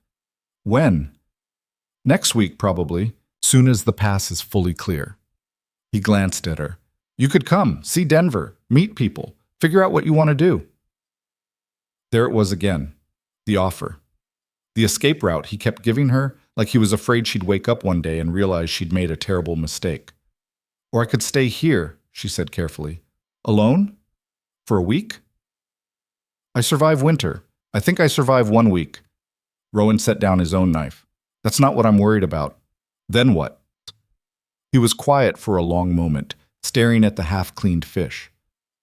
I'm worried you're staying because you think you owe me. Or because you don't know what else to do. Not because it's what you actually want. Maylene felt anger flash hot in her chest. You think I am child? That I cannot know my own mind? No, I think you're someone who's been pushed around your whole life, told what to do, where to go, who to be. And I don't want to be another person doing that to you. You are not pushing me anywhere. You keep telling me to leave because I want you to choose. His voice rose to match hers. Really choose. Not just pick the safest option because you're scared of the alternative. You think I stay because I'm scared? Maylene slammed the knife down on the table. You think I am here because I have nowhere else to go? Aren't you? The question hung between them like a challenge. Maylene felt her face burning, felt words tangling on her tongue, half in English, half in Cantonese, all of them inadequate.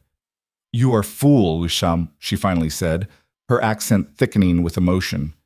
You teach me all winter to be strong, to make choices, to know my own mind. And now when I choose to stay, you say I am wrong? You say I do not know what I want? I didn't say that. Yes, you did. You say I stay because I am scared or because I owe you. You do not think maybe I stay because I want to, because I am happy here? Rowan stared at her.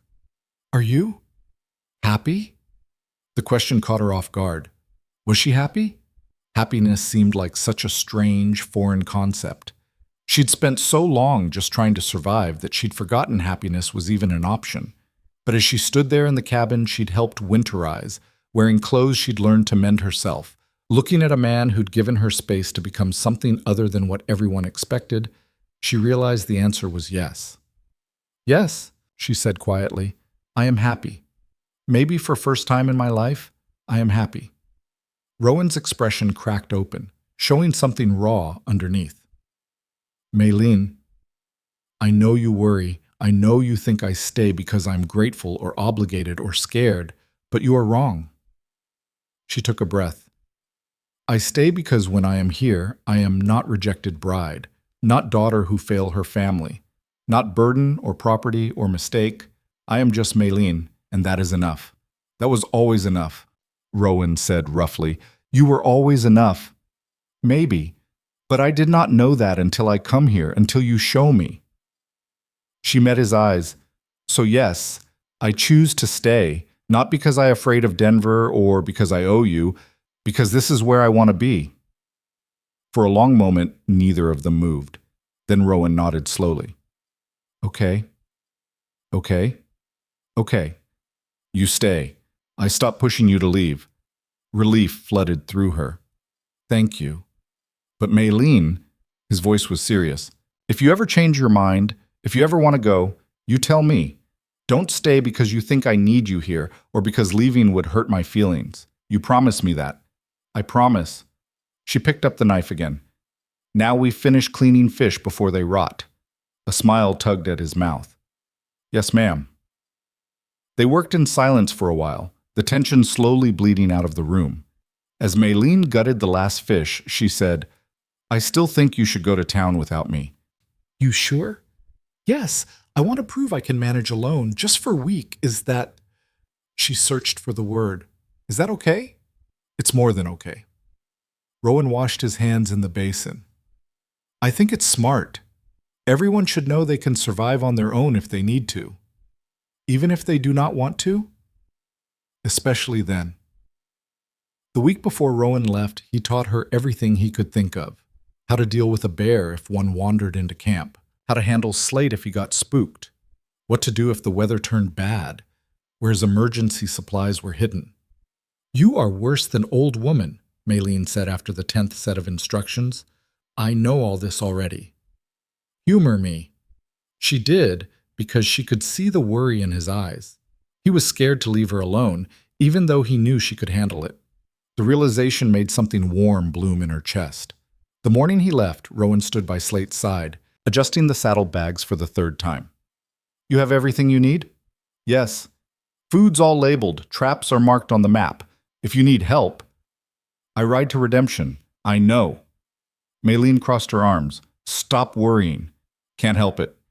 He swung up into the saddle and Slate shifted under his weight. The horse still limped, but he was sound enough for the journey. I'll be back in 7 days, 8 at most. I will be fine. He looked down at her, and his expression was complicated. I know you will. That's not why I'm worried. Then why? Because I'm going to miss you. He said it simply, matter-of-factly, like it was just another piece of information she needed to survive. Maylene felt her throat tighten. I will miss you too. Rowan nodded, clicked his tongue, and Slate started moving. Maylene stood in front of the cabin and watched them disappear down the trail. Watched until they were nothing but a speck against the green mountains. Watched until even that speck vanished. Then she was alone. The first day was strange. The cabin felt too big without Rowan moving through it, too quiet without his voice asking what she wanted for dinner or pointing out animal tracks. Maylene kept turning to tell him things. Look, the aspens are budding. Did you hear that owl last night? Only to remember he wasn't there. But she adjusted, made her own schedule, checked the traps at dawn, tended the garden plot they'd started, practiced her shooting with Rowan's spare rifle, cooked meals for one and ate them without conversation. By the third day, she'd found a rhythm. Woke early, worked hard, fell asleep exhausted. It was peaceful, solitary, and she discovered she didn't mind it as much as she'd expected. On the fourth day, everything went wrong. Maylene was checking the northern trapline when she heard it, a deep, rumbling sound that made her freeze mid-step. She turned slowly and saw it standing 50 feet away. A bear. Massive and dark, early out of hibernation and clearly hungry. Every instruction Rowan had drilled into her evaporated from her mind.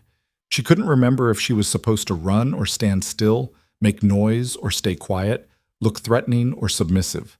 Her brain had gone completely blank. The bear huffed and took a step toward her. Maylene's body made the decision, her brain couldn't. She backed up slowly, hands raised, making herself as small and non-threatening as possible. Nice bear, she whispered in English. Then in Cantonese, because her English had fled along with her common sense. Please do not eat me. I am mostly bone. Not good eating. The bear tilted its head, considering. Maylene took another step back. Her foot caught on a root, and she stumbled, catching herself on a tree trunk. The bear charged. No thought, just instinct.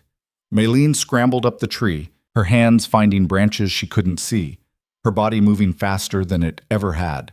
She climbed until her arms were shaking, until the branches were too thin to hold the bear's weight. Below, the bear reared up on its hind legs and roared. The sound shook her bones, made her vision blur with terror. It swiped at the trunk, claws gouging deep furrows in the bark. Maylene clung to her branch and prayed. Not to any specific deity, she'd never been religious, just to the universe in general. Please let it get bored. Please let it leave. Please let me survive this. The bear circled the tree, tried climbing, got about 10 feet up before the branches cracked under its weight, and it fell back down with a crash. It roared again, frustrated. Maylene's arms were cramping. She didn't know how long she could hold on. The branch beneath her was bending ominously, and her hands were slick with sweat. The bear sat down at the base of the tree and looked up at her. They stared at each other. This is stupid, Maylene said out loud. You are bear. You do not even want to eat me. You just want food from traps. The bear huffed. So how about you go check traps, take what you want, and leave me alone? The bear did not seem interested in this negotiation. Maylene hung on. Her hands started to slip. She wrapped her legs tighter around the branch, wedged herself into the fork of 2 limbs, and tried to ignore the screaming in her muscles. An hour passed, maybe 2. The sun shifted overhead. Her whole body was shaking now, and she couldn't feel her fingers anymore. The bear showed no signs of leaving. Rowan was right, she muttered. I am going to die. Not from cold or hunger or any dramatic thing, from being stubborn and stupid and thinking I could handle everything alone. But even as she said it, her mind was working. The bear was between her and the cabin, but if she could get to the other side of the ridge, she could circle back. It would take hours, but it was possible. She just had to get down from this tree first. The bear shifted position, settling in like it planned to wait all day. Maylene made a decision. She pulled off her coat, slowly, carefully, and threw it as hard as she could to the right. The bear's head swung toward the movement. Maylene didn't wait to see what it would do. She scrambled down the left side of the tree, dropping the last 6 feet and landing hard. Pain shot through her ankle, but she ignored it, ignored everything except the need to run. She ran. Behind her, the bear roared. She heard it crashing through underbrush, heard it gaining. There was a deadfall ahead, a massive tree that had fallen across a gully. Maylene dove under it, squeezing into a gap barely wide enough for her body. Bark scraped her back, roots caught her hair, but she forced herself through. The bear tried to follow, got its head and shoulders in, then got stuck. It thrashed, roared, tried to back out. Maylene kept crawling, moving deeper into the tangle of roots and earth until she found a pocket of space large enough to curl up in. She stayed there for 3 hours, listening to the bear try to dig her out. Eventually, it gave up. She heard it lumber away, heard the sound fade into silence. She waited another hour to be sure, then crawled out the other side of the deadfall. Her hands were bleeding, her ankle was swelling, her coat was somewhere back by the tree, probably shredded, but she was alive. She limped back to the cabin as the sun was setting, every step sending fire up her leg. By the time she got there, she was dizzy from pain and exhaustion. She collapsed inside, didn't even bother to build a fire, just wrapped herself in blankets and let herself shake. This was what Rowan had warned her about, the randomness of it, the way survival could turn on a single moment of bad luck or bad judgment. She'd been lucky. The bear had been more curious than hungry. The deadfall had been in the right place at the right time. Next time, she might not be so lucky. But she'd survived. On her own, with no one to help her, she'd survived. The thought carried her into sleep. Rowan came back on the 7th day, just as he'd promised. Maylin heard Slate's hoofbeats and limped out to meet him, trying not to favor her injured ankle too obviously. He took one look at her and was off the horse in seconds. What happened? Nothing. Maylin, your hands are bandaged and you're limping. What happened? She'd planned to tell him, had rehearsed a casual version of the story where she'd handled everything competently and there was nothing to worry about, but when she opened her mouth, the truth came out instead. Bear. Rowan went pale. Where? Northern Trapline, 4th day. She sat down on the cabin steps because her ankle was screaming. I climb tree. It wait. I wait longer. Finally, I get away. Are you hurt? Just hands and ankle, nothing serious. He knelt in front of her and gently removed her boot. His hands were careful, professional, but she could see the tension in his jaw. This is swollen, might be sprained. It is fine. I walk on it for 3 days already. That doesn't make it fine. That makes you stubborn. But his voice was almost fond. He looked up at her. Tell me everything.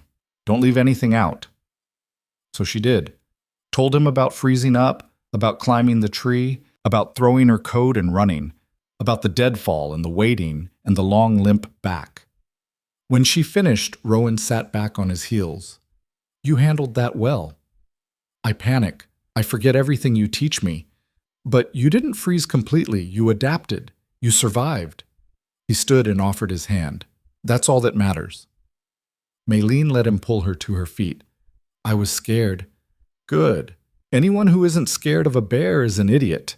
He steadied her as she hopped toward the cabin. Did you learn anything? That trees are good hiding places?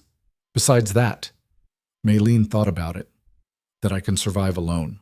But I do not want to. Rowan's expression shifted. No? No. Is better with 2 people. Safer. Less lonely. She looked at him. You have good time in town? Not particularly. He helped her sit at the table and started examining her bandaged hands. Traded furs, got supplies, listened to people gossip about things I don't care about. You not see friends? Don't have friends in town, not real ones. He unwrapped her left hand carefully. These are healing well. How'd you bandage them yourself? With teeth and determination. He smiled at that. I'm sorry I wasn't here. I am not. The words surprised her as much as they seemed to surprise him. I needed to know I could manage. Now I know. And I still choose to stay. But now I choose because I want to, not because I am afraid I cannot survive alone. Rowan finished rewrapping her hands and looked at her for a long moment. I'm glad you're here, he said quietly. I was miserable in town. Kept thinking about the cabin, wondering what you were doing, worrying about whether you were safe. Couldn't wait to get back. You miss me? Every damn day. Something warm and terrifying bloomed in Maylene's chest. This was more than partnership, more than friendship. This was something she had no words for, in English or Cantonese. "I miss you too," she whispered. They stayed like that, looking at each other across the table, until Slate nickered outside and broke the moment. "I should tend to him," Rowan said, standing abruptly. "You should rest that ankle." "Yes." But neither of them moved. Finally, Rowan cleared his throat and headed for the door. "I brought coffee, real coffee, not the burnt chicory we've been drinking, and sugar, and—" He turned back. "I brought you something." "For me?" He pulled a small package from his saddlebag and set it on the table. "It's not much, but I saw it and thought of you." Maylene unwrapped it carefully. Inside was a book, a field guide to mountain plants, with detailed illustrations and descriptions in clear English. Her throat tightened. "Rowan, this is—" She couldn't finish. "I noticed you filling up your journal. Thought you might want something more complete." He rubbed the back of his neck, suddenly awkward. "If you don't like it—" "I love it." She ran her fingers over the cover. "Thank you." "You're welcome." He headed outside quickly, like he was embarrassed. Maylene sat alone with the book and felt something shift and settle inside her. This wasn't just survival anymore. This wasn't just making do until something better came along. This was a life, a real one, and she wanted it. The weeks that followed fell into a comfortable pattern.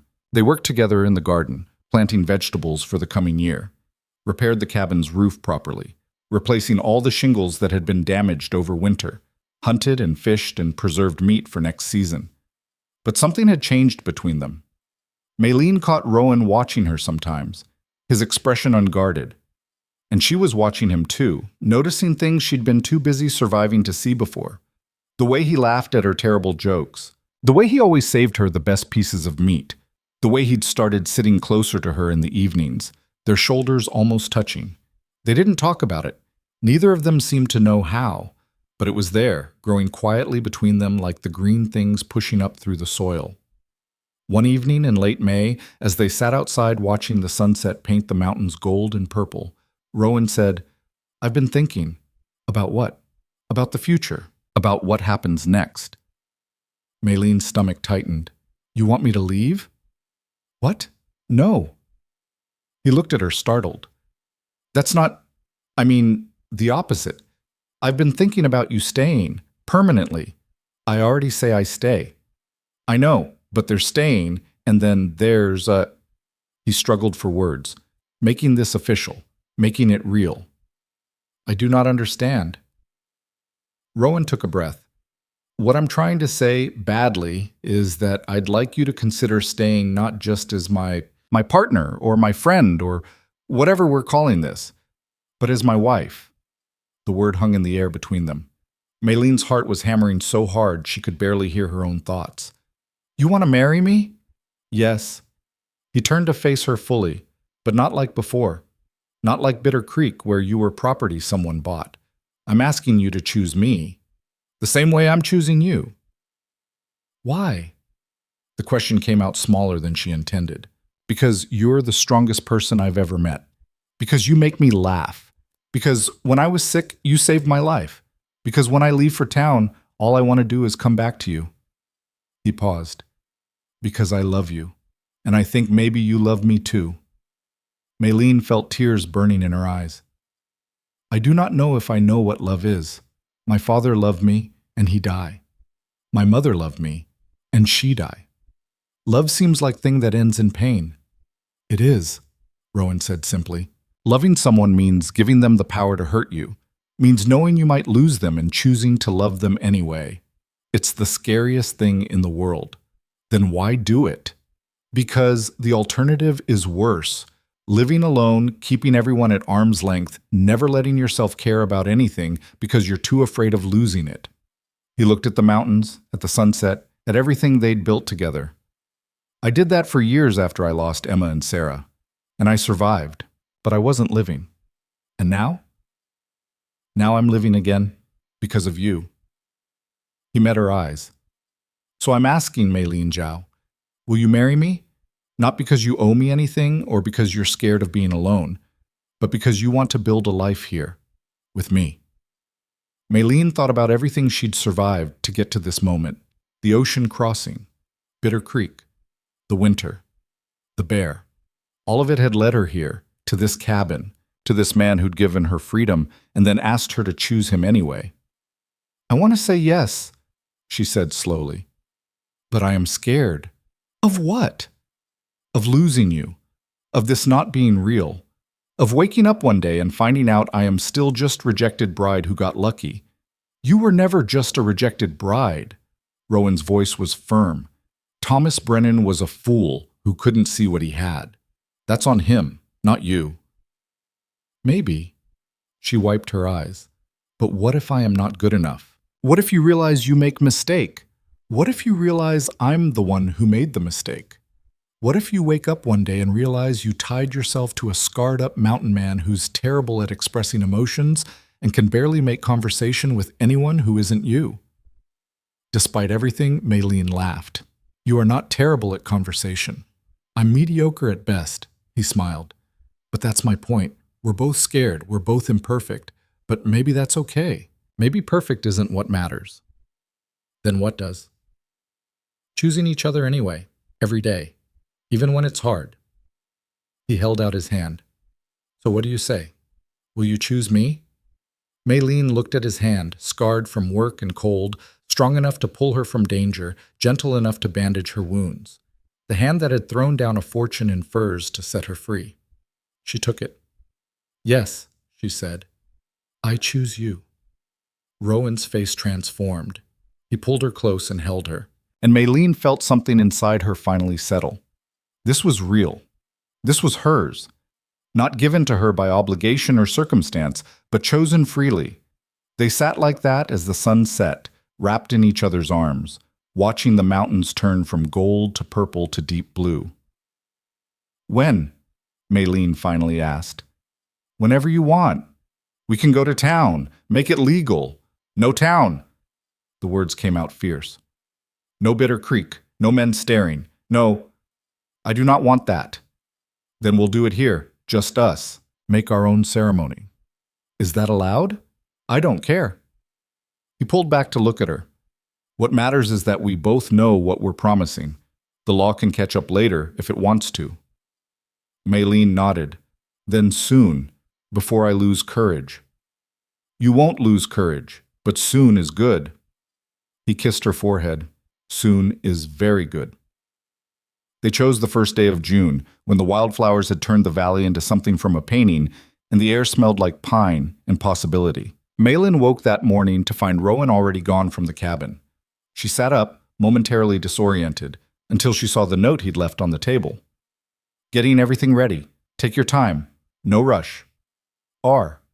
She smiled despite the nerves crawling through her stomach. No rush. As if getting married wasn't the most terrifying thing she'd ever done, and she'd survived an ocean crossing and a winter that had tried to kill her. But this was different. This wasn't survival. This was choosing a life, choosing a future, choosing to believe that happiness was something she was allowed to have.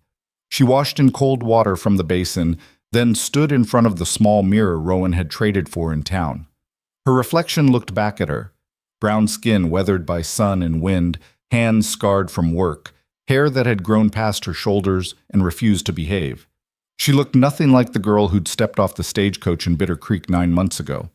That girl had been someone else. Someone smaller, quieter, afraid of taking up space. This version of herself had pulled a man back from a roof edge during a storm, had nursed a horse back from the brink of death, had outsmarted a bear, and lived to tell about it. This version knew how to split wood and set traps and read the weather in the shape of clouds. This version was marrying someone because she wanted to, not because circumstance demanded it. Maylene didn't have a wedding dress. The blue silk from Bitter Creek had been cut up for rags months ago, and she wouldn't have worn it anyway. That dress belonged to a different version of herself, to a different kind of wedding. Instead, she wore the cleanest pair of canvas pants she owned and a white shirt Rowan had bought her in town. Simple, practical. Hers. She braided her hair, trying 3 times before getting it right. Her fingers clumsy with nerves. As she worked, she thought about her mother, who'd married her father in a ceremony Maylene barely remembered. Her mother had worn red silk and gold jewelry, had walked through streets lined with well-wishers, had become a wife in a way that was public and proper and approved by everyone who mattered. "I'm sorry, Mama," Maylene whispered to the empty cabin. "This is not the wedding you would have wanted for me, but I think maybe you would understand." She hoped that was true. When she finally stepped outside, the sun was climbing toward noon and the valley was impossibly beautiful. She followed the path Rowan had cleared toward the stream, her heart beating so hard she could feel it in her throat. She found him waiting in a small clearing she'd never noticed before, a place where the trees opened up to reveal the mountains in every direction. He'd strung wildflowers between the branches, purple lupines and white columbines and yellow glacier lilies. Not fancy, not carefully arranged, but beautiful in their simplicity. Rowan stood in the center of it all, wearing clothes that were clean but clearly his everyday ones. He'd shaved, which was unusual, and his hair was tied back neatly. When he saw her, his whole face changed. "You look perfect," he said. "I look like me." "Exactly." He held out his hand and she took it.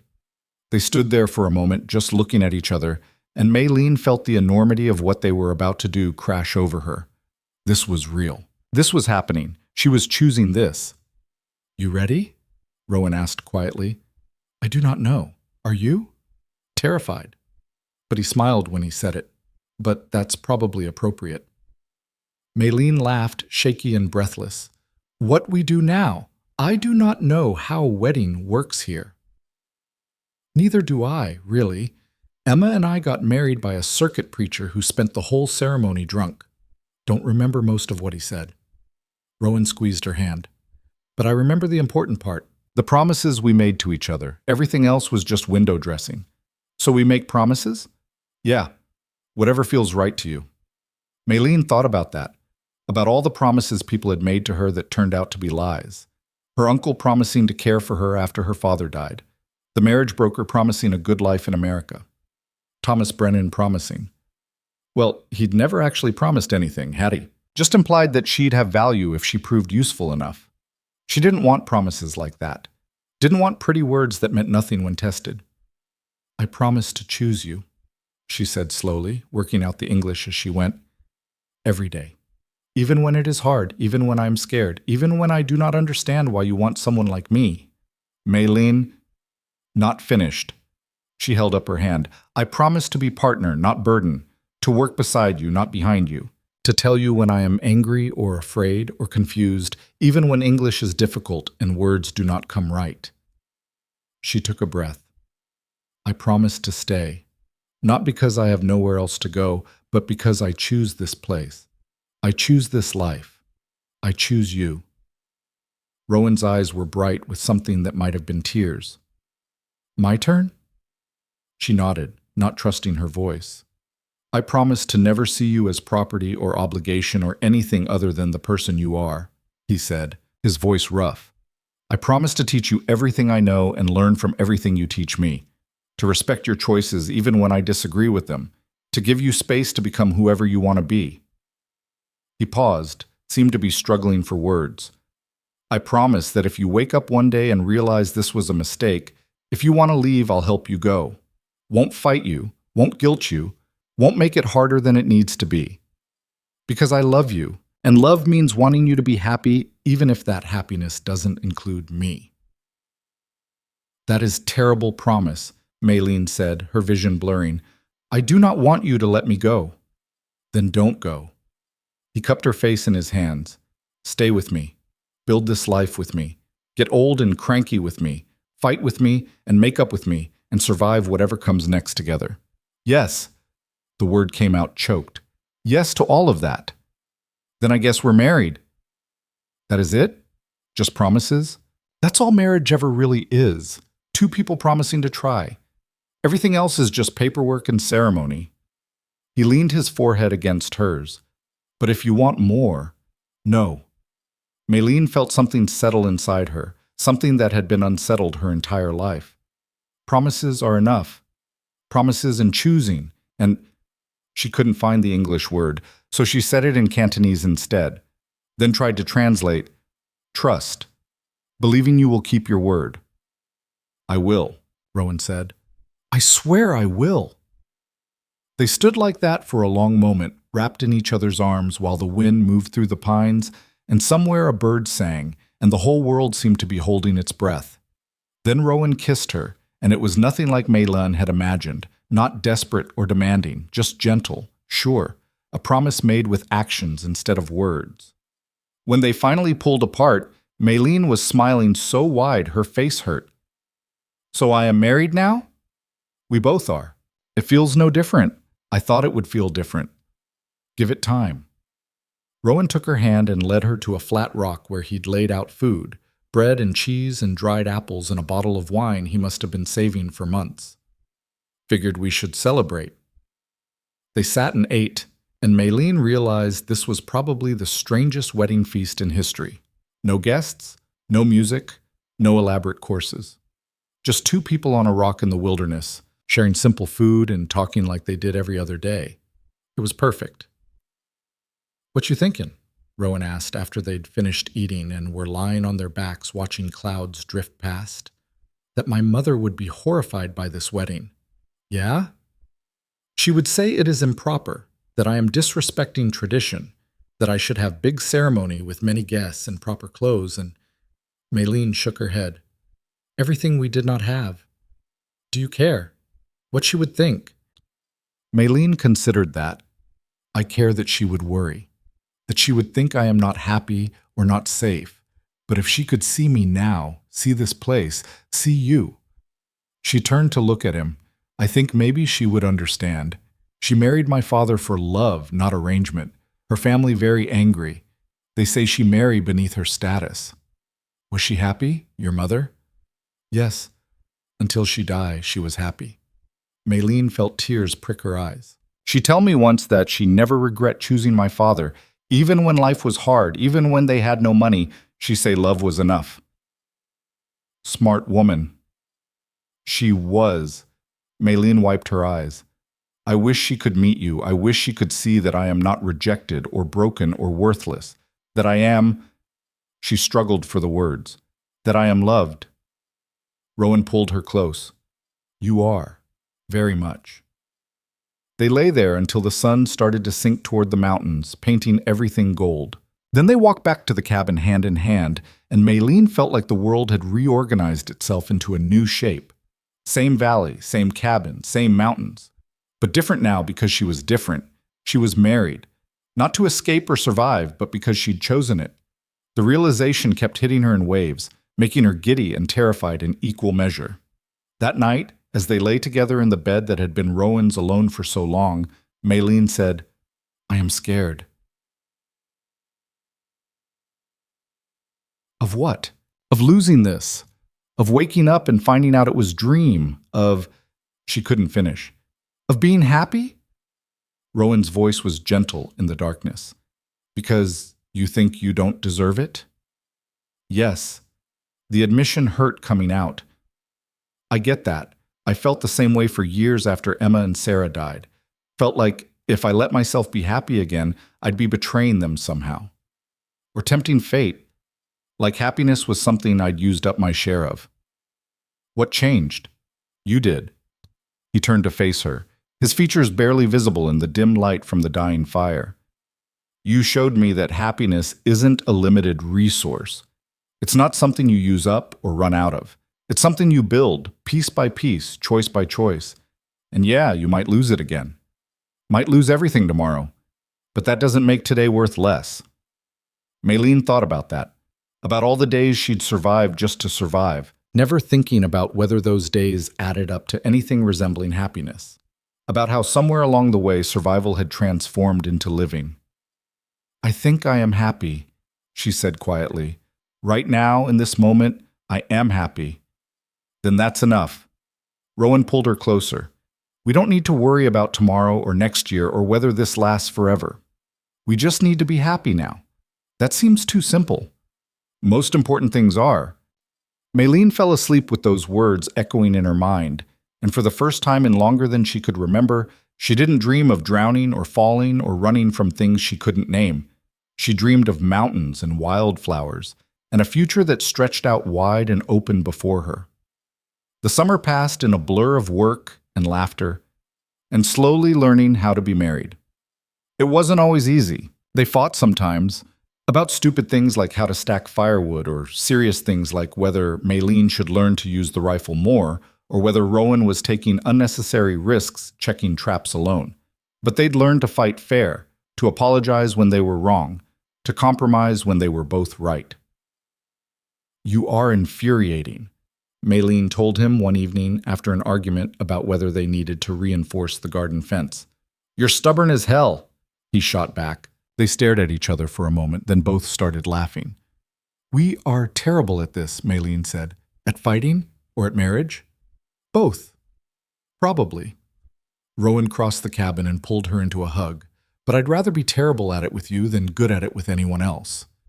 Maylene pressed her face against his chest and felt that now familiar sense of rightness. This wasn't perfect, would never be perfect, but it was real and honest and hers.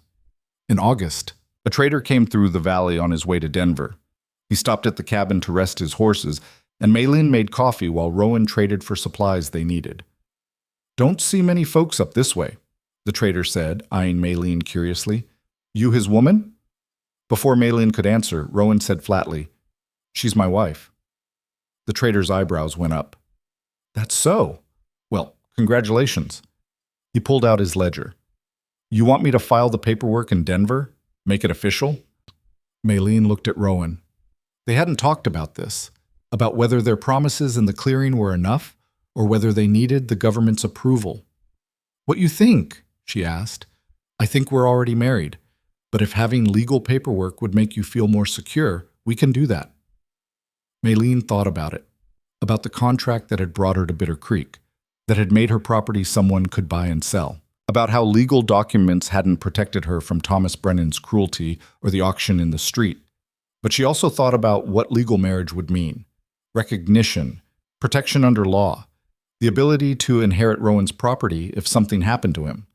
Practical things that mattered in a world that didn't always respect promises made between two people in a clearing. "Yes," she decided, "we do paperwork." So the trader wrote down their information, names and ages, and a marriage date that was close enough to accurate. When he asked for witnesses, Rowan signed one line and Maylene signed the other. "That'll hold up in any court," the trader said, pocketing the paper. "I'll file it in Denver next week. Congratulations again." After he left, Maylene looked at her hands, the same hands that had signed a contract in San Francisco, agreeing to marry a stranger for passage to America. But this time, she'd signed her own name to her own marriage.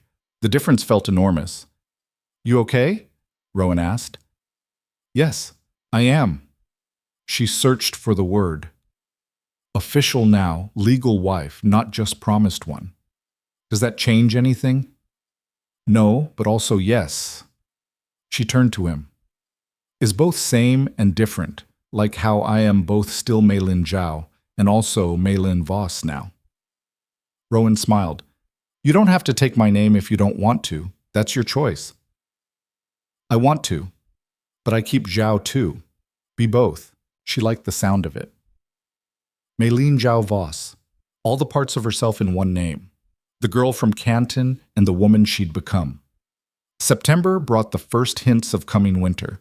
The leaves started to turn, and the air took on that particular sharpness that meant cold was coming. Maylin helped Rowan prepare like she had the year before. But this time she knew what she was doing, knew how much wood they'd need, how much meat to smoke, which vegetables would keep longest. You're better at this than I am now, Rowan said one afternoon, watching her expertly dress a deer they'd hunted. You are a good teacher. You're a good student. He paused. And a good partner. I couldn't manage all this without you. Yes, you could. You do it for years before I arrive. I could manage. I couldn't thrive. He looked at her seriously. There's a difference. You taught me that. Maylin thought about that word. Thrive. It wasn't about surviving anymore. It wasn't about just getting through each day. It was about building something worth living for. I learned from you too, she said quietly. You teach me I am enough, just as I am. You always were. Maybe, but I did not believe it until you show me." They worked in comfortable silence after that, and Maylene marveled at how far she'd come. A year ago, she could barely hold a knife properly. Now she could field dress a deer faster than Rowan could. October came, and with it the anniversary of her arrival in Bitter Creek. Maylene woke that morning and lay in bed thinking about the girl who'd stepped off that stagecoach full of hope and fear, about Thomas Brennan's disgusted face, about Dutch Morrison's cold eyes, about the crowd laughing while she was auctioned off. "You're thinking too much," Rowan mumbled beside her. "I can hear your brain working." "Today is 1 year," she said, "since Bitter Creek." He opened his eyes and looked at her. "You want to talk about it?" "I do not know. Part of me want to forget, pretend it never happened. But it did happen, and if it did not, I would not be here, would not have you." She rolled over to face him. "So maybe I should be grateful." "You don't have to be grateful for trauma just because something good came after it." Rowan's voice was firm. "What happened to you was wrong. What they did was wrong. You can acknowledge that and still appreciate where you ended up. That is complicated.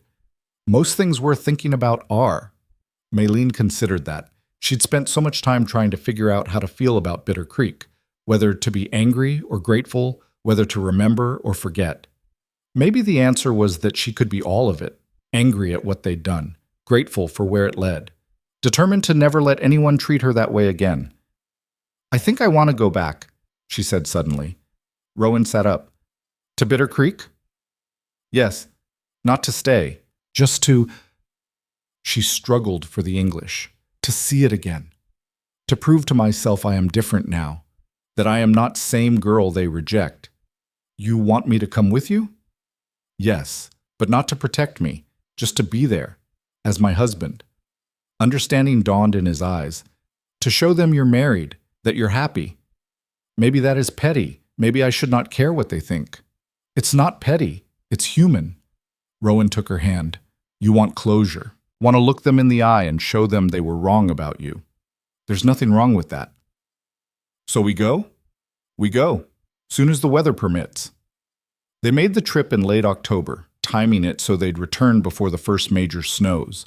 The journey took 3 days on horseback, with Maylene riding Slate and Rowan on a young mare he'd traded for over the summer. As they got closer to Bitter Creek, Maylene felt her stomach twist into knots. What if nothing had changed? What if the town was exactly the same, and seeing it again broke something inside her that had finally healed? But when they crested the final rise and the town came into view, Maylene felt nothing. Or not nothing, exactly, but not the overwhelming fear and humiliation she'd expected. It was just a town, small and dusty and unremarkable. The place where the worst thing that had ever happened to her had occurred, but also just a collection of buildings that had no power over her anymore. They rode down the main street slowly. Maylene sat straight in her saddle, shoulders back, meeting every stare that came their way. Let them look. Let them see her riding into town beside her husband, dressed in practical clothes, capable and strong. She was not the same girl they'd rejected. A few people recognized her. She could see it in their faces, that flicker of memory, of recognition. An older woman whispered to her companion behind her hand. A man loading supplies onto a wagon stopped and stared. Let them stare. They stopped in front of Brennan's general store. Through the window, Maylene could see Thomas Brennan behind the counter, looking older and meaner than she remembered. He glanced up, did a double take, and his face went pale. "You want to go in?" Rowan asked quietly. Maylene thought about it. Imagined walking into that store, watching Thomas Brennan squirm, forcing him to acknowledge that she'd done just fine without him. But the impulse faded as quickly as it came. She didn't need his acknowledgement, didn't need his apology or his regret or his recognition that he'd made a mistake. She needed nothing from him at all. "No," she said, "he is not worth our time." They rode to the saloon instead, where Rowan ordered 2 whiskeys and they sat at a corner table. The room went quiet when they entered, conversations dying mid-sentence. Maylene felt dozens of eyes on her, assessing, judging, wondering. "To surviving," Rowan said, raising his glass. "To more than surviving," Maylene corrected, touching her glass to his. to thriving. They drank, and slowly the normal noise of the saloon resumed around them. Dutch Morrison was there, sitting at a card table near the back. He looked up, and their eyes met across the room. For a moment, neither of them moved. Then Maylene lifted her chin and stared him down until he looked away first. She'd won. Not because she'd beaten him at anything, but because she'd survived in spite of him. Because she'd built a life that had nothing to do with what he'd wanted to make her into. As they left the saloon and mounted their horses, someone called out from behind them, "Hey, China girl!" Maylene turned. A young man, she didn't recognize him, was leaning against a hitching post, grinning. "Thought you left town. Figured Morrison bought you." Before Maylene could respond, Rowan moved his horse between them. "She's got a name, Maylene Va, and she's my wife, not anyone's property. You got something to say it respectfully, or don't say it at all." The young man's grin faded. He glanced around, saw no support, and shrugged. "Didn't mean nothing by it." "Yeah, you did." Rowan's voice was cold. "But she's not worth insulting, and you're not worth our time. Come on, Maylene, let's go home." Home. The words settled warm in her chest. They left Bitter Creek behind without looking back, and as the town disappeared behind them, Maylene felt something release inside her. She'd done it. She'd faced the place that had tried to break her, and she'd walked away whole. "You okay?" Rowan asked after they'd been riding for an hour. "Yes. Better than okay." Maylene looked at the mountains rising ahead of them, at the vast sky overhead, at the life that waited for them in a valley where no one cared about her past. "I am free." "You always were." "No, not always." She glanced at him. "But now I believe it. That is different." They rode home through golden autumn light, and Maylene thought about all the versions of herself she'd been. The daughter, the shopkeeper, the rejected bride, the survivor, the wife. All of them were her. All of them had led her here. Winter came again, but this time Maylene was ready. She knew what to expect, knew how to prepare, knew she could survive it. They spent the cold months telling stories and playing cards and working on projects they'd planned over the summer. Rowan taught her to carve wood, and she spent weeks making a set of bowls that were lumpy and imperfect, but functional. "They're perfect," Rowan said when she showed him. "They're terrible. Look at this one. It is crooked." "They're perfect because you made them. Because every time we use them, we'll remember this winter. Remember you learning." Maylene looked at her crooked bowls and felt absurdly proud. "Okay, they are perfect, terrible bowls." They laughed, and the sound filled the cabin, pushed back the cold and darkness, made the long winter bearable. Spring returned, as it always did. The snow melted, the streams ran high, the valley exploded into green and gold and purple. Maylene stood outside one morning and felt the sun warm on her face, felt the breeze carry the scent of pine and wildflowers, felt herself fully present in this moment. She was happy. Truly, honestly happy. Not because her life was perfect or easy, but because it was hers. Because she'd chosen it, fought for it, earned it. "Maylene!" Rowan's voice came from inside the cabin. "Come look at this." She went inside and found him at the table, poring over a letter that had arrived with a late-season trader. "What is it?" "It's from the land office. I filed a homestead claim last year, and it finally went through." He looked up at her, his eyes bright. "This valley is officially ours, legal title and everything. Ours." The word made her chest tight. "This is your land," she said. "You live here first. And now it's our land, both our names on the deed." He showed her the paper, and there it was in official script. Rowan Voss and Maylene Zhao Voss. I own land? The concept was so foreign she could barely process it. In Canton, women didn't own property. In America, she'd assumed the same rules applied.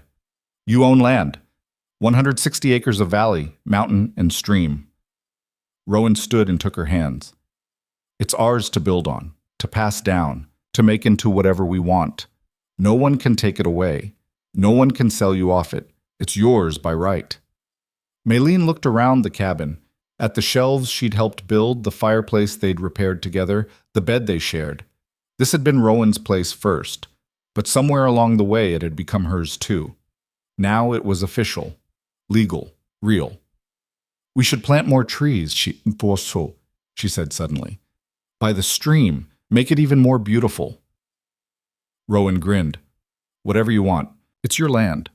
Our land, she corrected. Our land, he agreed. That summer they planted aspens along the stream bank. Most of them probably wouldn't survive. Transplanting trees was tricky, but a few might make it. And in 20 years, those trees would be tall and strong, providing shade and beauty for whoever came after them. It was a way of claiming the future, of saying they intended to stay, to build something lasting, to put down roots as deep as the aspens they were planting. As Maylene patted soil around the base of a young tree, she thought about the life she'd left behind in Canton. The shop that had been sold to pay debts, the uncle she'd never speak to again, the future that had been planned for her, a marriage to someone local, a life spent being quiet and useful and invisible. She'd lost all of that, and in losing it, she'd found this. You know what I think about sometimes? She said to Rowan as they worked. What's that? What would happen if I could go back? Tell younger version of myself what is coming. The ocean crossing, Bitter Creek, everything. Would you? Maylene considered. I do not know. Young Maylene is so scared. She think coming to America is huge risk. If she know how bad it get before it get better, maybe she not come at all. Would that be worse, staying in Canton? Maybe yes, maybe no. Different bad, maybe. She sat back on her heels, but I think I would tell her it is worth it, that she is stronger than she knows, that the worst thing that happened to her leads to best thing too. That's a hard thing to believe when you're in the middle of the worst thing. Yes, but maybe that is when we need to believe it most. They worked until sunset, planting trees and dreaming about the future. And when the stars came out, they lay on their backs in the grass and counted constellations while Rowan told her their names, and Maylene made up stories about them in Cantonese. This was her life now. Not perfect, not easy, but hers. Years would pass. Some would be hard, winters that tested them, illnesses that scared them, losses that hurt. Others would be easier, full of small joys and quiet satisfactions. They would grow old together in this valley, would watch their aspens grow tall, would leave behind journals and planted trees and a legacy of choosing each other every single day. But that was the future, and Maylene had learned to live in the present. Right now, she was lying under the stars with her husband in a valley they owned, in a life they'd built together. She was happy. She was home. She was enough. The girl who'd stood in the dust in Bitter Creek being auctioned off like property would never have believed this was possible, would never have imagined that the worst day of her life would lead to this. But Maylene believed it now. Believed that worth wasn't something other people decided for you. Believed that dignity could be reclaimed, that new lives could be built. That courage meant choosing to try even when everything seemed impossible. She'd come to America as someone's mail-order bride and been rejected as worthless. She'd been auctioned off in a street while men laughed. She'd nearly died a dozen different ways in these mountains, and she'd survived all of it, had transformed herself from victim to survivor to something more. Someone who owned land and saved horses and planted trees for a future she was no longer afraid to imagine. What you thinking about? Rowan asked, his voice soft in the darkness. Maylene smiled up at the stars. I am thinking about how far I come, how different I am now. You were always you. You just had to learn to see it. Maybe. She turned to look at him. But you helped me learn. You helped me see. We helped each other. He took her hand. That's what this is. Both of us becoming better versions of ourselves together. Maylene squeezed his hand and thought about the promises they'd made in the clearing, to choose each other, to build a life together, to keep trying even when things got hard. They'd kept those promises, would keep them tomorrow and the day after and all the days that followed. The mountains rose dark against the star-filled sky, solid and eternal. Maylene had learned to read them now, to see them not as obstacles, but as home. They would still be here long after she was gone, standing witness to all the small human dramas that played out in their shadow. But while she was here, while she had this life and this man, and this chance to become whoever she wanted to be, she would make it count. She would thrive. Not because someone gave her permission or told her she was worthy, but because she decided she was. Because she'd fought for it, earned it, chosen it, and that made all the difference.